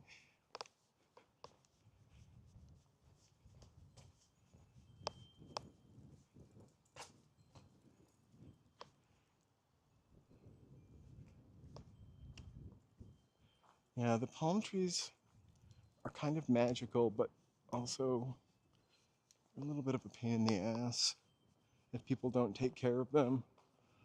I've had the palm fronds like fly down like and land like right behind me. And they're heavy. Like that could take someone out for sure. Oh, look at this little camouflaged place here. I would have never seen it. I love this area. Actually, it's really quirky in some spots. Like the last of the people that bought in the 70s still live here, painting murals on their houses.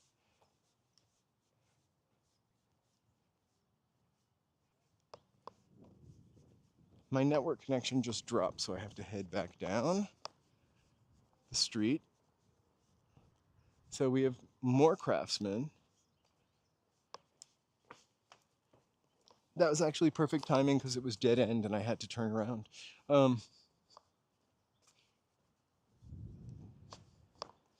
Aha. Talking to myself, sorry. I'm currently being recorded. You are currently being recorded.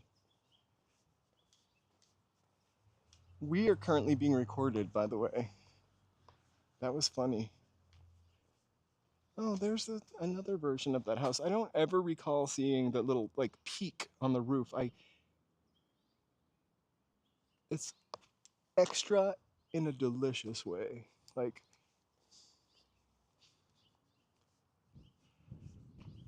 we're in like Franklin Village. It was the Hollywood Preservation Zone, but I can't remember the second word anymore. We can now rewind, by the way. We're taking our bonus walk, although we didn't make it all the way bonus. But one of the houses on the bonus walk was where Charlie Chaplin and Mary Astor lived, but our signal died. How? Okay. I love this garden, or whatever we want to call this. It's a perfect required. Ooh. Cool.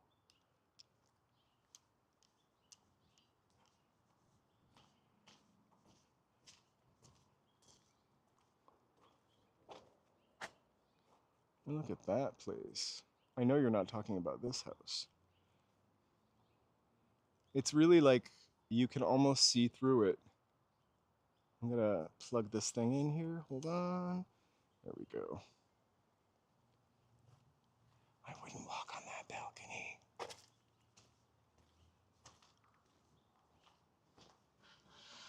Oh, they're working on it right now.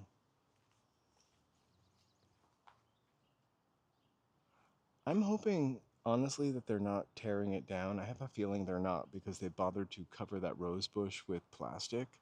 And so maybe they're just refurbing it, which I love. I would love to be sitting out there drinking some coffee.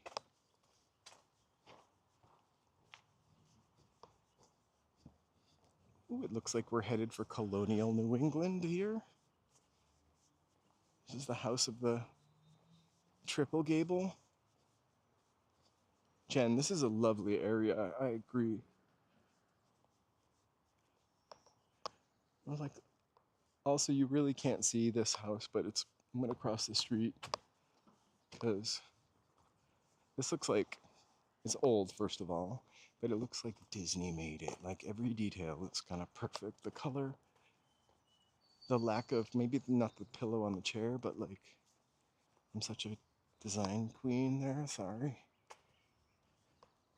But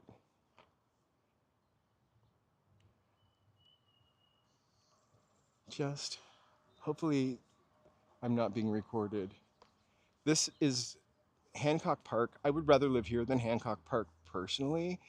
And I think this is a more exciting area than Hancock Park, but the houses in Hancock Park we really only walked through the tip of the iceberg when we walked through Hancock Park. Like we could do a part B, maybe even part C.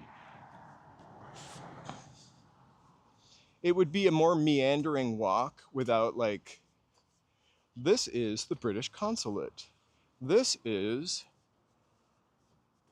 where Marilyn Monroe lost her keys. I'm kidding, that never happened, but like, it could be just a wander, like a part B.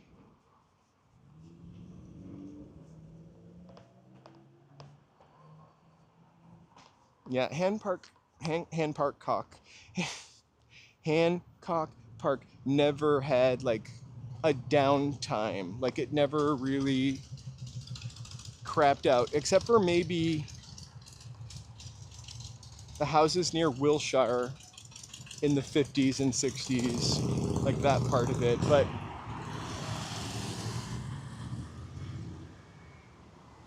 it's really just cool.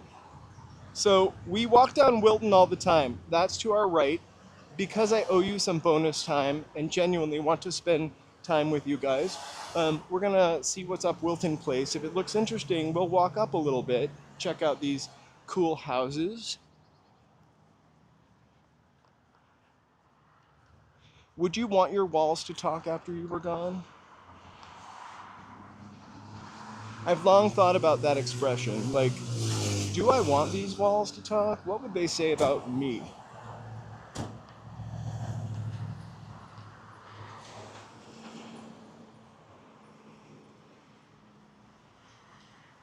So Wilton Place. Wilton. Let's check out Wilton. So Simply Sonora, this is the Hollywood Grove area. That's the second word that I couldn't remember. So historic, old houses, pretty cool. We never come here.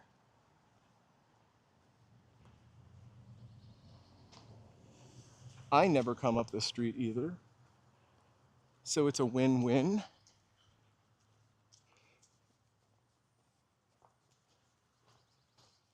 Something unexpected.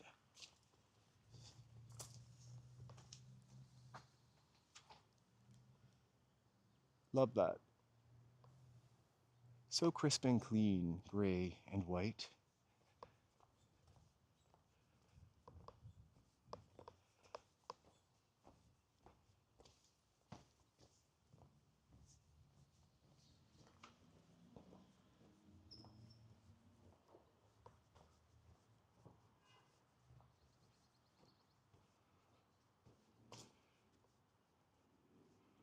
You can see the little like houses tucked into the hill. I'm gonna cross the street. We're not on a dead end, but I think at the top I can go right. I just have to keep an eye on the signal.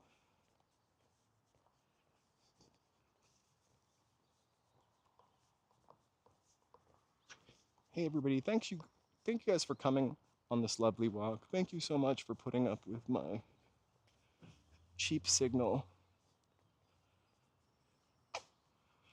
And thanks for hanging in while we didn't connect. We are dipping to 2019.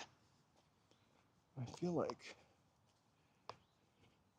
Also, this is really awesome for my posterior. So I can't go any further. I've hit 780.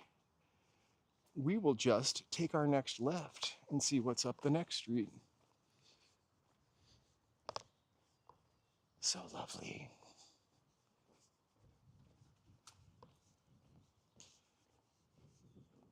So you probably could have gotten one of these houses really cheaply in the 70s or 80s, maybe even the early 2000s. And by really cheaply, I mean relatively speaking. Again, most of the stuff that we started talking about, and most of the stuff that we talk about when we talk about buildings, it was built pre-Depression, and then the Depression hit and the building is in disrepair, or it was built for Hollywood starlets, and then after 20 years of being fashionable, the building is in disrepair. So tons of places like that around here. Runaways. I even think, not just runaways, runaways, people looking for something, people looking to change their life, lost people, people wanting to break into the business.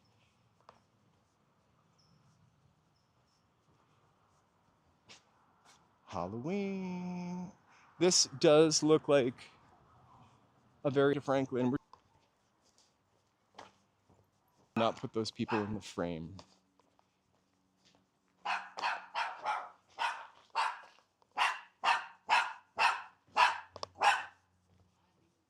What a cutie.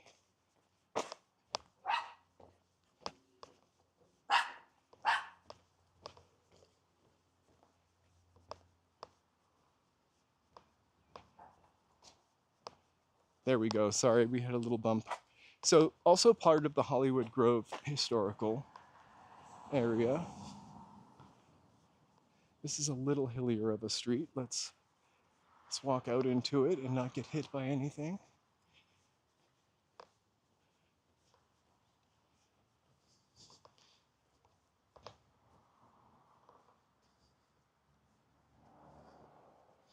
Dun, dun, dun, dun, dun, dun, dun, dun, dun, dun. That's me singing the Halloween theme song. So some of the The Michael Myers house is in South Pasadena. I did a short on it. It was like the first duplex ever.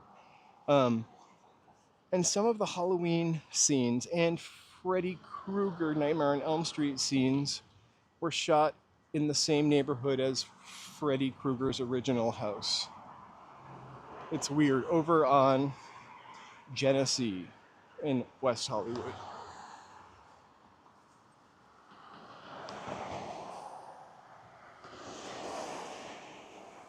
I feel like I've always lived somewhere 10 or 15 years after it was affordable to get like a place there. Like I lived in a neighborhood in Boston, and 10 years before it was super cheap, and now it was expensive. And then I moved to another neighborhood, and that neighborhood was like 5 years before it was super cheap, and now it was hipsters. I'm not insulting the hipsters.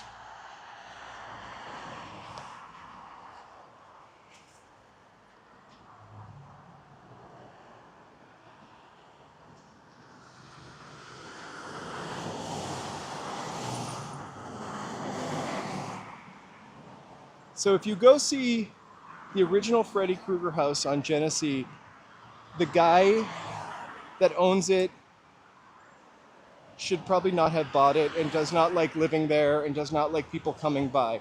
I saw a lady do a TikTok and she was kind of goading him, so I don't like her approach to it. And he was kind of a D word. So the Michael Myers duplex, though, that's like an office and a historical monument, or a historical building, so you could go see that too. Check these little houses tipping off the cliff. Yep, lots of pit bulls.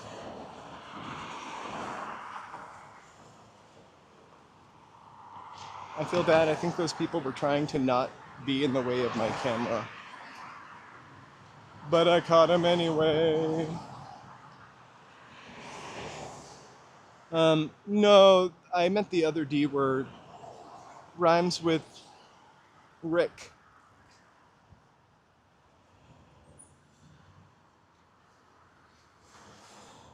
I know, in that Carrie Bradshaw building, that's on your Sex and the City tour.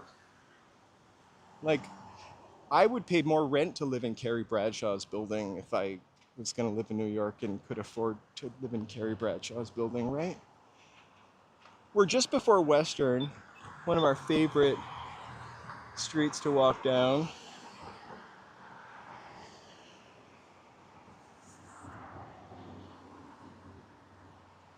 We're going to go on Garfield, though. Kind of where we started.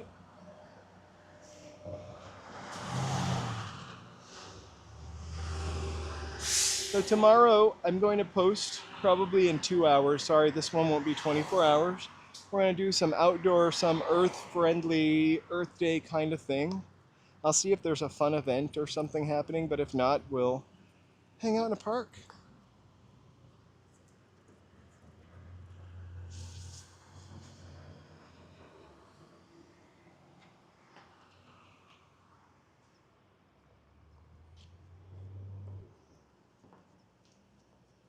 Who got blurry?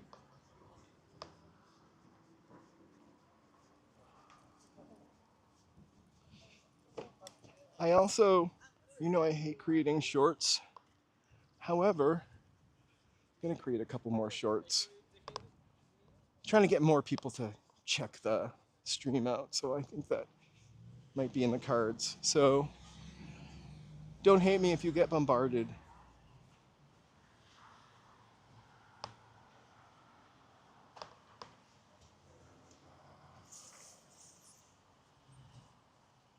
Me too.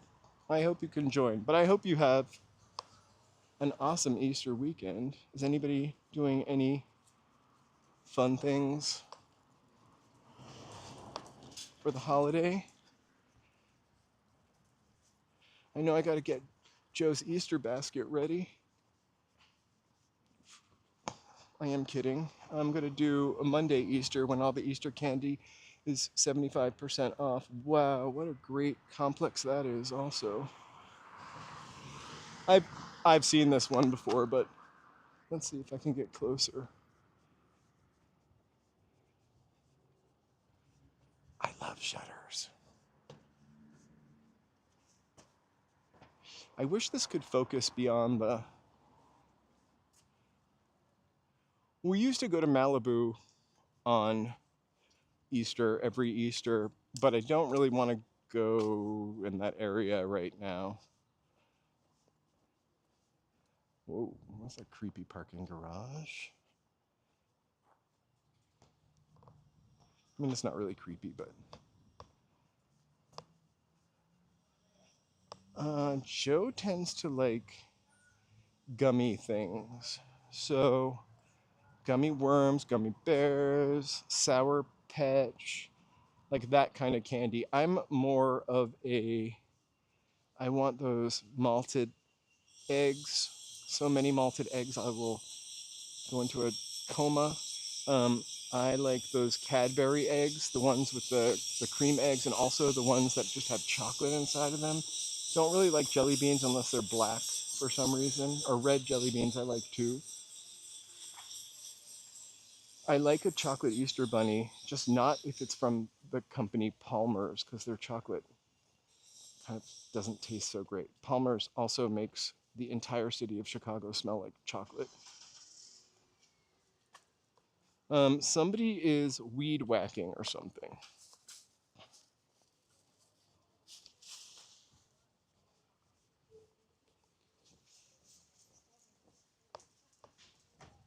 It sounded kind of like a dentist drill, actually, which is, I know, everyone's favorite sound. There is still See's Candies. I grew up with Fannie Farmer candy, which is kind of like East Coast Seas. Boom, boom, boom, boom, boom, boom, boom, boom. Anyway, it's the East Coast Seas candy. I've never been into Seas, but I like the fact, I like Seas candy. I like the lollipops. I like the fact they'll give you a sample, and I've bought more than my share. I used to really love those Russell Stovers, though, and I think those taste really crappy nowadays also.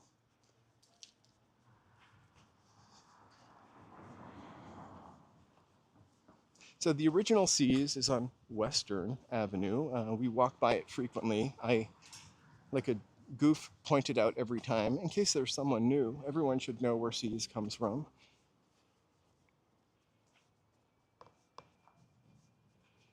But our old candy lady was Fannie Farmer, which is probably the most hilarious name of anything ever when you were 6. Fannie Farmer. I love filled chocolates. I also love toffee. Williams-Sonoma has the best toffee at Christmas time. I also like a Heath bar. I like eating the chocolate off of it first and then having the toffee second. Disgusting, I know. Kind of makes a mess.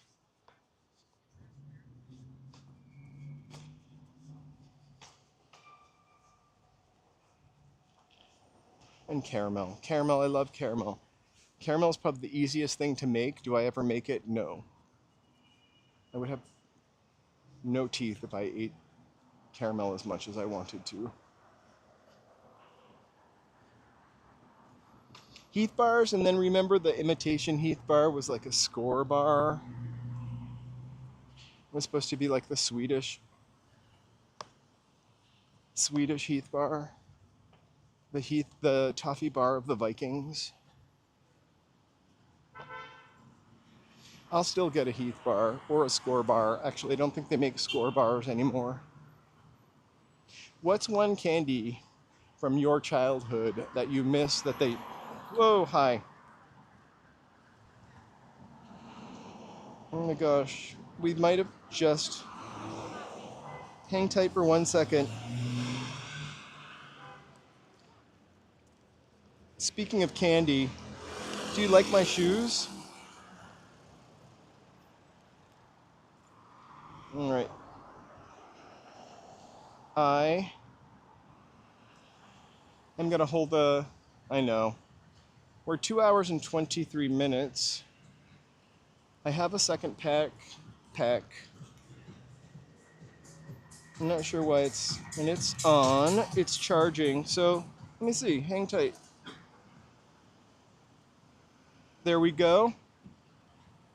Those are old shoes, but I appreciate you liking them. All right, so it just turned back on. So pardon me, we're facing the wrong direction. That's me, that's my sweater. It's really hot. I don't know what's going on. I'm going to turn it off. There we go. All right. We are charging up. I should do a short of just my shoes walking. We're at Hollywood and Weston. I have about 49 cords hanging out of my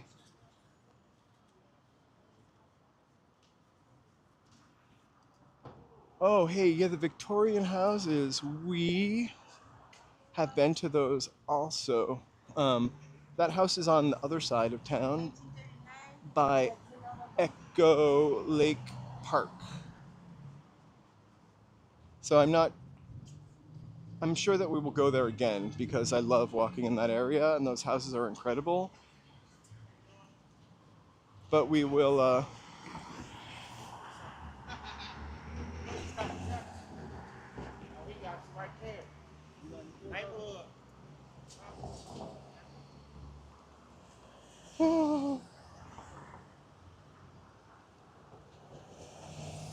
I remember growing up, speaking of candy, I that we used to love. I forgot had to get back to that because my gimbal pooped.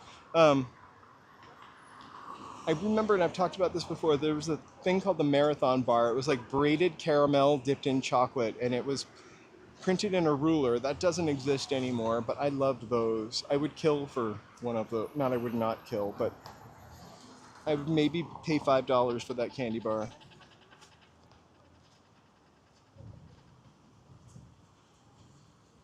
There are also some strange candies in California only, like Annabelle's Big Cherry. So it's basically like a maraschino or one of those, a cherry cordial but giant. And then Annabelle's Rocky Road and Annabelle's Big Hunk. The company actually recently went out of business, so I don't think we'll have those candy bars anymore. I kind of love Marshalls, to be honest with you. Especially getting for dog treats and dog stuff. Also to try, they also frequently have really good hair and skin stuff there. I used to get the wax bottles with the stuff inside of them. Also root beer barrels. We had an old fashioned candy barn in our neighborhood called McNeil's that we used to ride our bikes to. So you could get like, I guess it's like a candy stick, like a peppermint stick or a root beer stick or a cherry stick, all kinds of crazy lollipops, and then penny candies that you scooped out. We actually had 2 candy stores in our neighborhood. I don't remember the name of the other one. Joe loves the Rocky Road bar. I don't like, the thing I don't like about the Rocky Road bar is I don't like the ratio of chocolate to marshmallow. I feel like it needs thicker chocolate.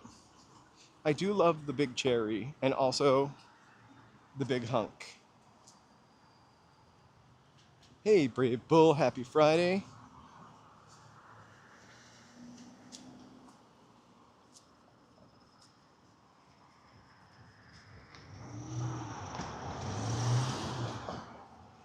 Maybe I'll get him Seas Rocky Road for Easter.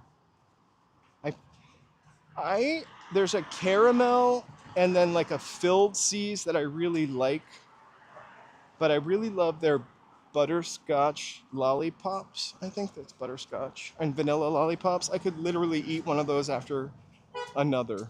I'm not good with candy.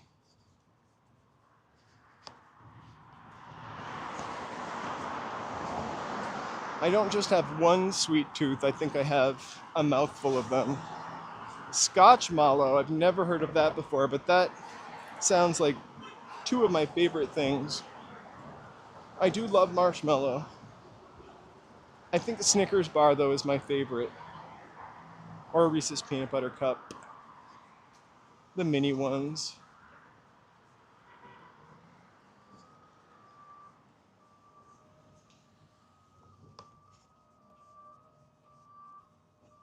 There's the Super 8 Motel, in case you were wondering. I know nobody was wondering.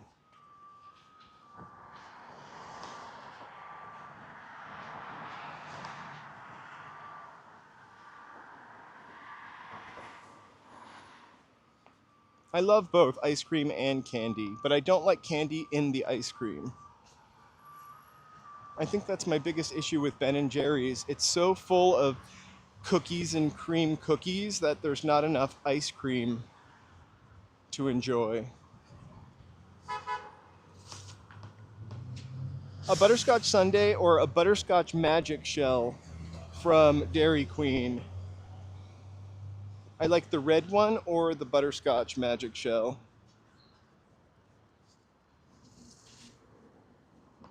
I love Cherry Garcia, but I always feel like I need like a half a gallon to get the amount of ice cream I want to get out of an ice cream serving. Mini M&Ms. I really love tiny M&Ms. I love tiny peanut butter cups. Things that are tiny are tastier sometimes.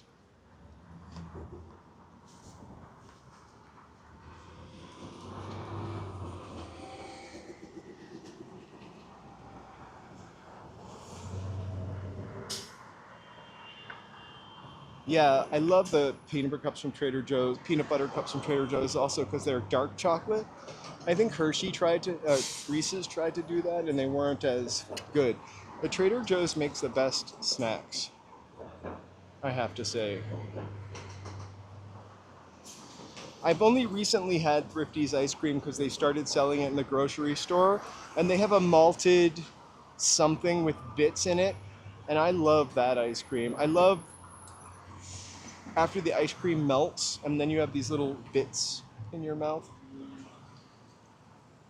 I need to go get some too, actually.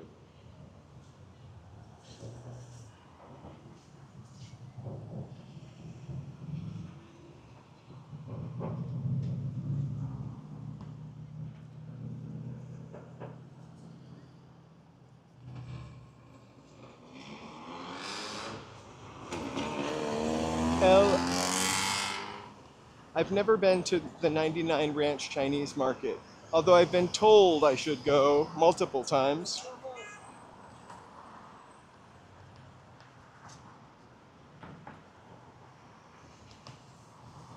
We've been, again, really am trying to eat healthier, and we go through phases of a lot of shitty junk food, and right now we're not into the shitty junk food part, except for when I go on the walk. I feel like that's my opportunity to eat something deliciously full of sugar and fats.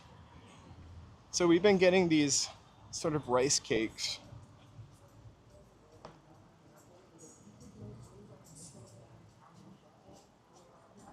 I never go to Costco.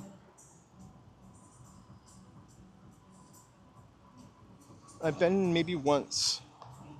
I just don't have enough storage space for that much of anything. I love the idea. Yeah, rice cakes, I feel like that's what rice cakes and cottage cheese is, like the 70s diet food or 80s diet food. I am not a regular at Dunkin' Donuts, not for many, many years. Not since I moved out of Boston, because you kind of can't help it. I don't go anywhere for coffee unless it's like a one-up shop.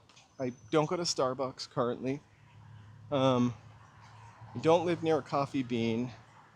I did have a Winchell's coffee a couple weeks ago, which is pretty.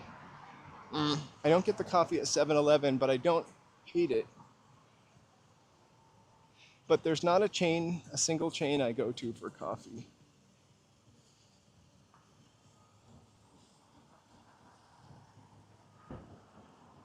And the coffee that I buy for my house is usually I get it at Smart and Final. And I forgot what brand it is. It's not their brand though. It won an award. It's a Hawaiian blend. I talked to Joe about getting the Ninja soft serve maker actually. I just like I love a good kitchen appliance. And if I had more storage, I would have everything I wanted to. I used to have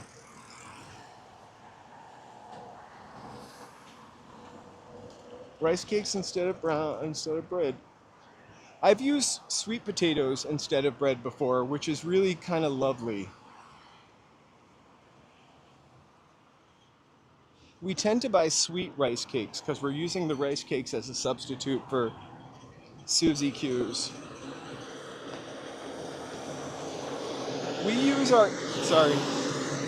I use my air fryer. I use the two things I use: air fryer, the pressure cooker pot, I like to call it, and I have an electric skillet. Those are the three things I use the most.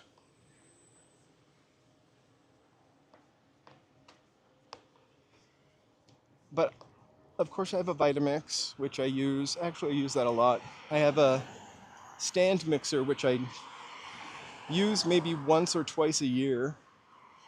I have a Cuisinart, which has been in storage, and that's probably something that I would use a lot if I could store it somewhere I could easily get it. And then imagine a knife and its purpose, and then I have it. I also love kitchen knives. So bird's beak pair, I've got it. Sheep's foot pair, I've got it. You want to make a rose radish? I'll hook you up. Home Goods, the only Home Goods around here is in Glendale, and it's right across from the brand at Americana, and I love Suzy Q's. Do they have Suzy Q's out here, or is that an East Coast thing? So you have Hostess, we have Hostess, but we also had Drake's Cakes, and the Hostess cakes and Drake's Cakes were kind of not dissimilarly named. So I think on the East Coast, those little chocolate circle cakes with the cream in the middle were called Ding Dongs. Here, they were called King Dons.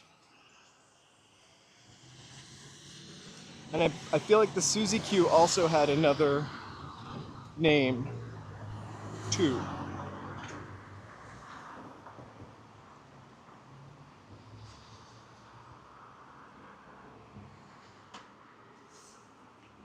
So Glendale is where I go when I want to go shopping, because it's more suburban than any other part of Los Angeles, with wide streets, lots of parking, and it's easy-ish to get in and out of from East Hollywood. I think the big problem if you want to go beyond East Hollywood is every time you have to cross something that the freeway runs under, like you end up with congestion. So going to Beverly Hills, that way, I don't know how to take the highway there. I mean, I'm sure I could figure it out. But like going to Beverly Hills from Glendale would probably take a long time. It's probably 24 miles, and then you're probably looking at 90 minutes just because of the traffic. In this plaza is one of the best Thai restaurants ever, called Jitlada. If you are in LA and you love Thai food and you want to go a little out of your way, like, this is the place. They will tell you the family story. Family owned, best Thai food ever. This is the just sucky thing about being here is everything is much closer, clean bends, but the traffic just makes it impossible to go places. I mention this a lot. Like, I'm 11 miles, 12 miles from Venice Beach. If I take the street, it takes me like 50 minutes. If I take the freeway, like 40 minutes to go 12 miles.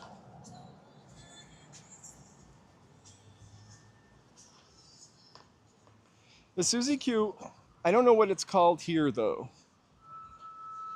It's like, it's almost like a whoopie pie, but rectangle.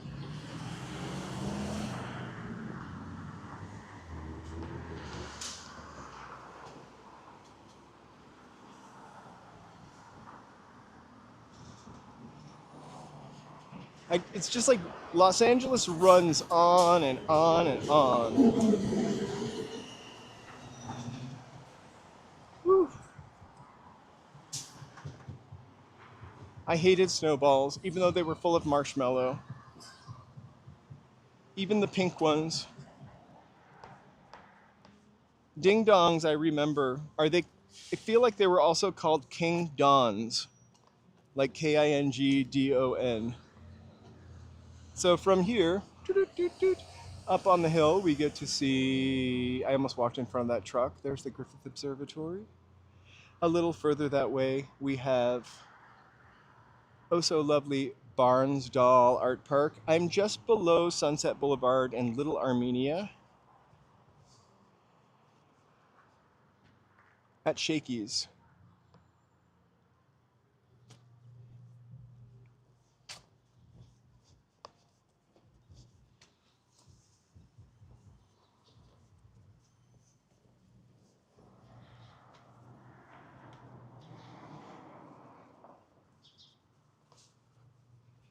Maybe King Dongs sounds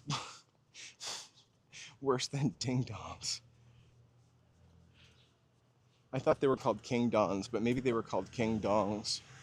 They, I honestly feel like they might have had a Native American snack dressed cake on the box as well. Ding Dongs, they're not wrapped in foil anymore. The foil made them magical, actually.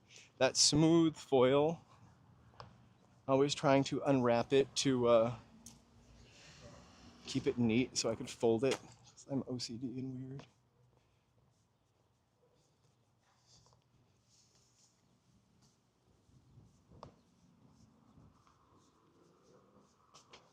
So this is Little Armenia. We've walked down this street before. It's DeLongpre. Um, Charles Bukowski Court is on this street a little further down to the left. Interesting note about DeLongpre.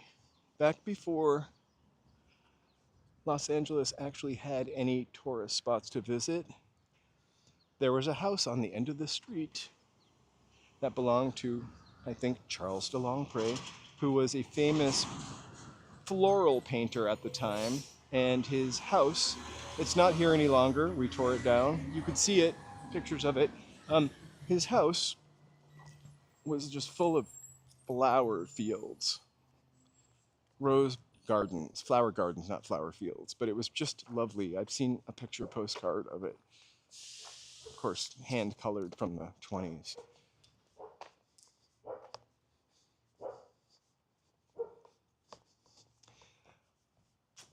You know, I saw 16 Candles like after Pretty in Pink and after Breakfast Club. I felt like I never got into it till a lot later. I mean, people were always quoting it. I can't believe that Breakfast Club just had its 40th anniversary. I keep seeing articles that Molly Ringwald, blah, blah, blah, Ali Sheedy, blah, blah, blah, Judd Nelson, blah, blah, blah. Well, it's a very Armenian neighborhood still, but it's also very Ukrainian. So we have a Ukrainian church down there, which is just beautiful. I think we might be able to see the dome. I should have taken you to it. I just love it. It's impossible to take a really great picture of it because of all the phone wires. I've tried, but that golden dome that's actually the Ukrainian village. And Ukrainian church.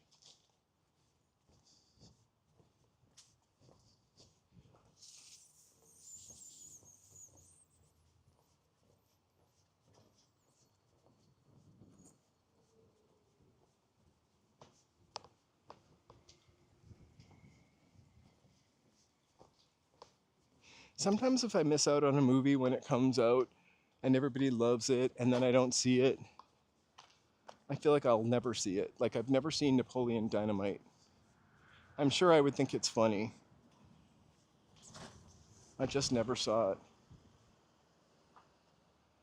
Yeah, we walked by that church when we went to the Bukowski court last time.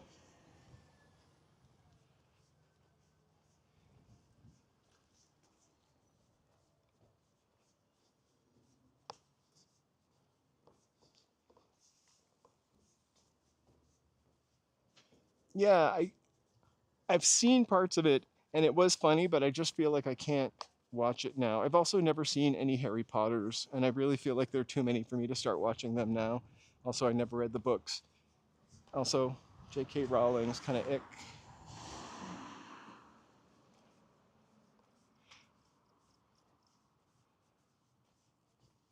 These are some of my favorite flowers, actually. They're called Proteus. Um, it's really Australian, but if you ever get a chance to get a bouquet of these, they don't smell great. They start smelling like potatoes after a while, but they last and last and last and last. And then they dry up or dry out and they look pretty stunning.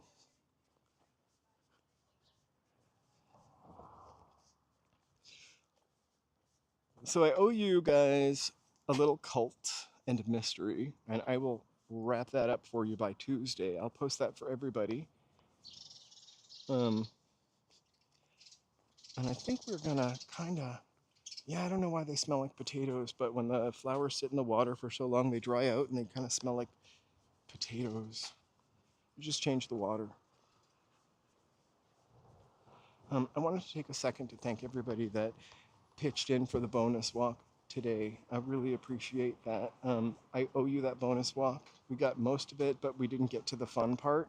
So we'll tape that and get that out to you. I will be on tomorrow. I'm going to post something about tomorrow, probably within the next hour and a half.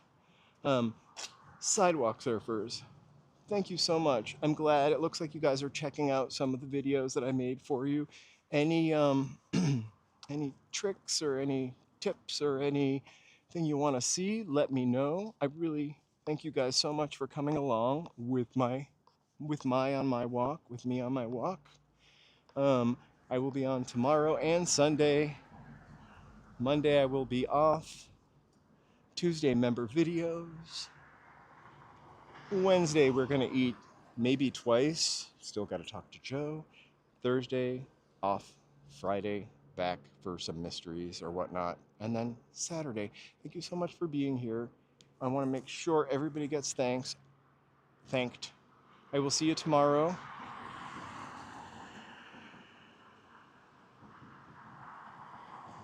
Have an awesome Friday night.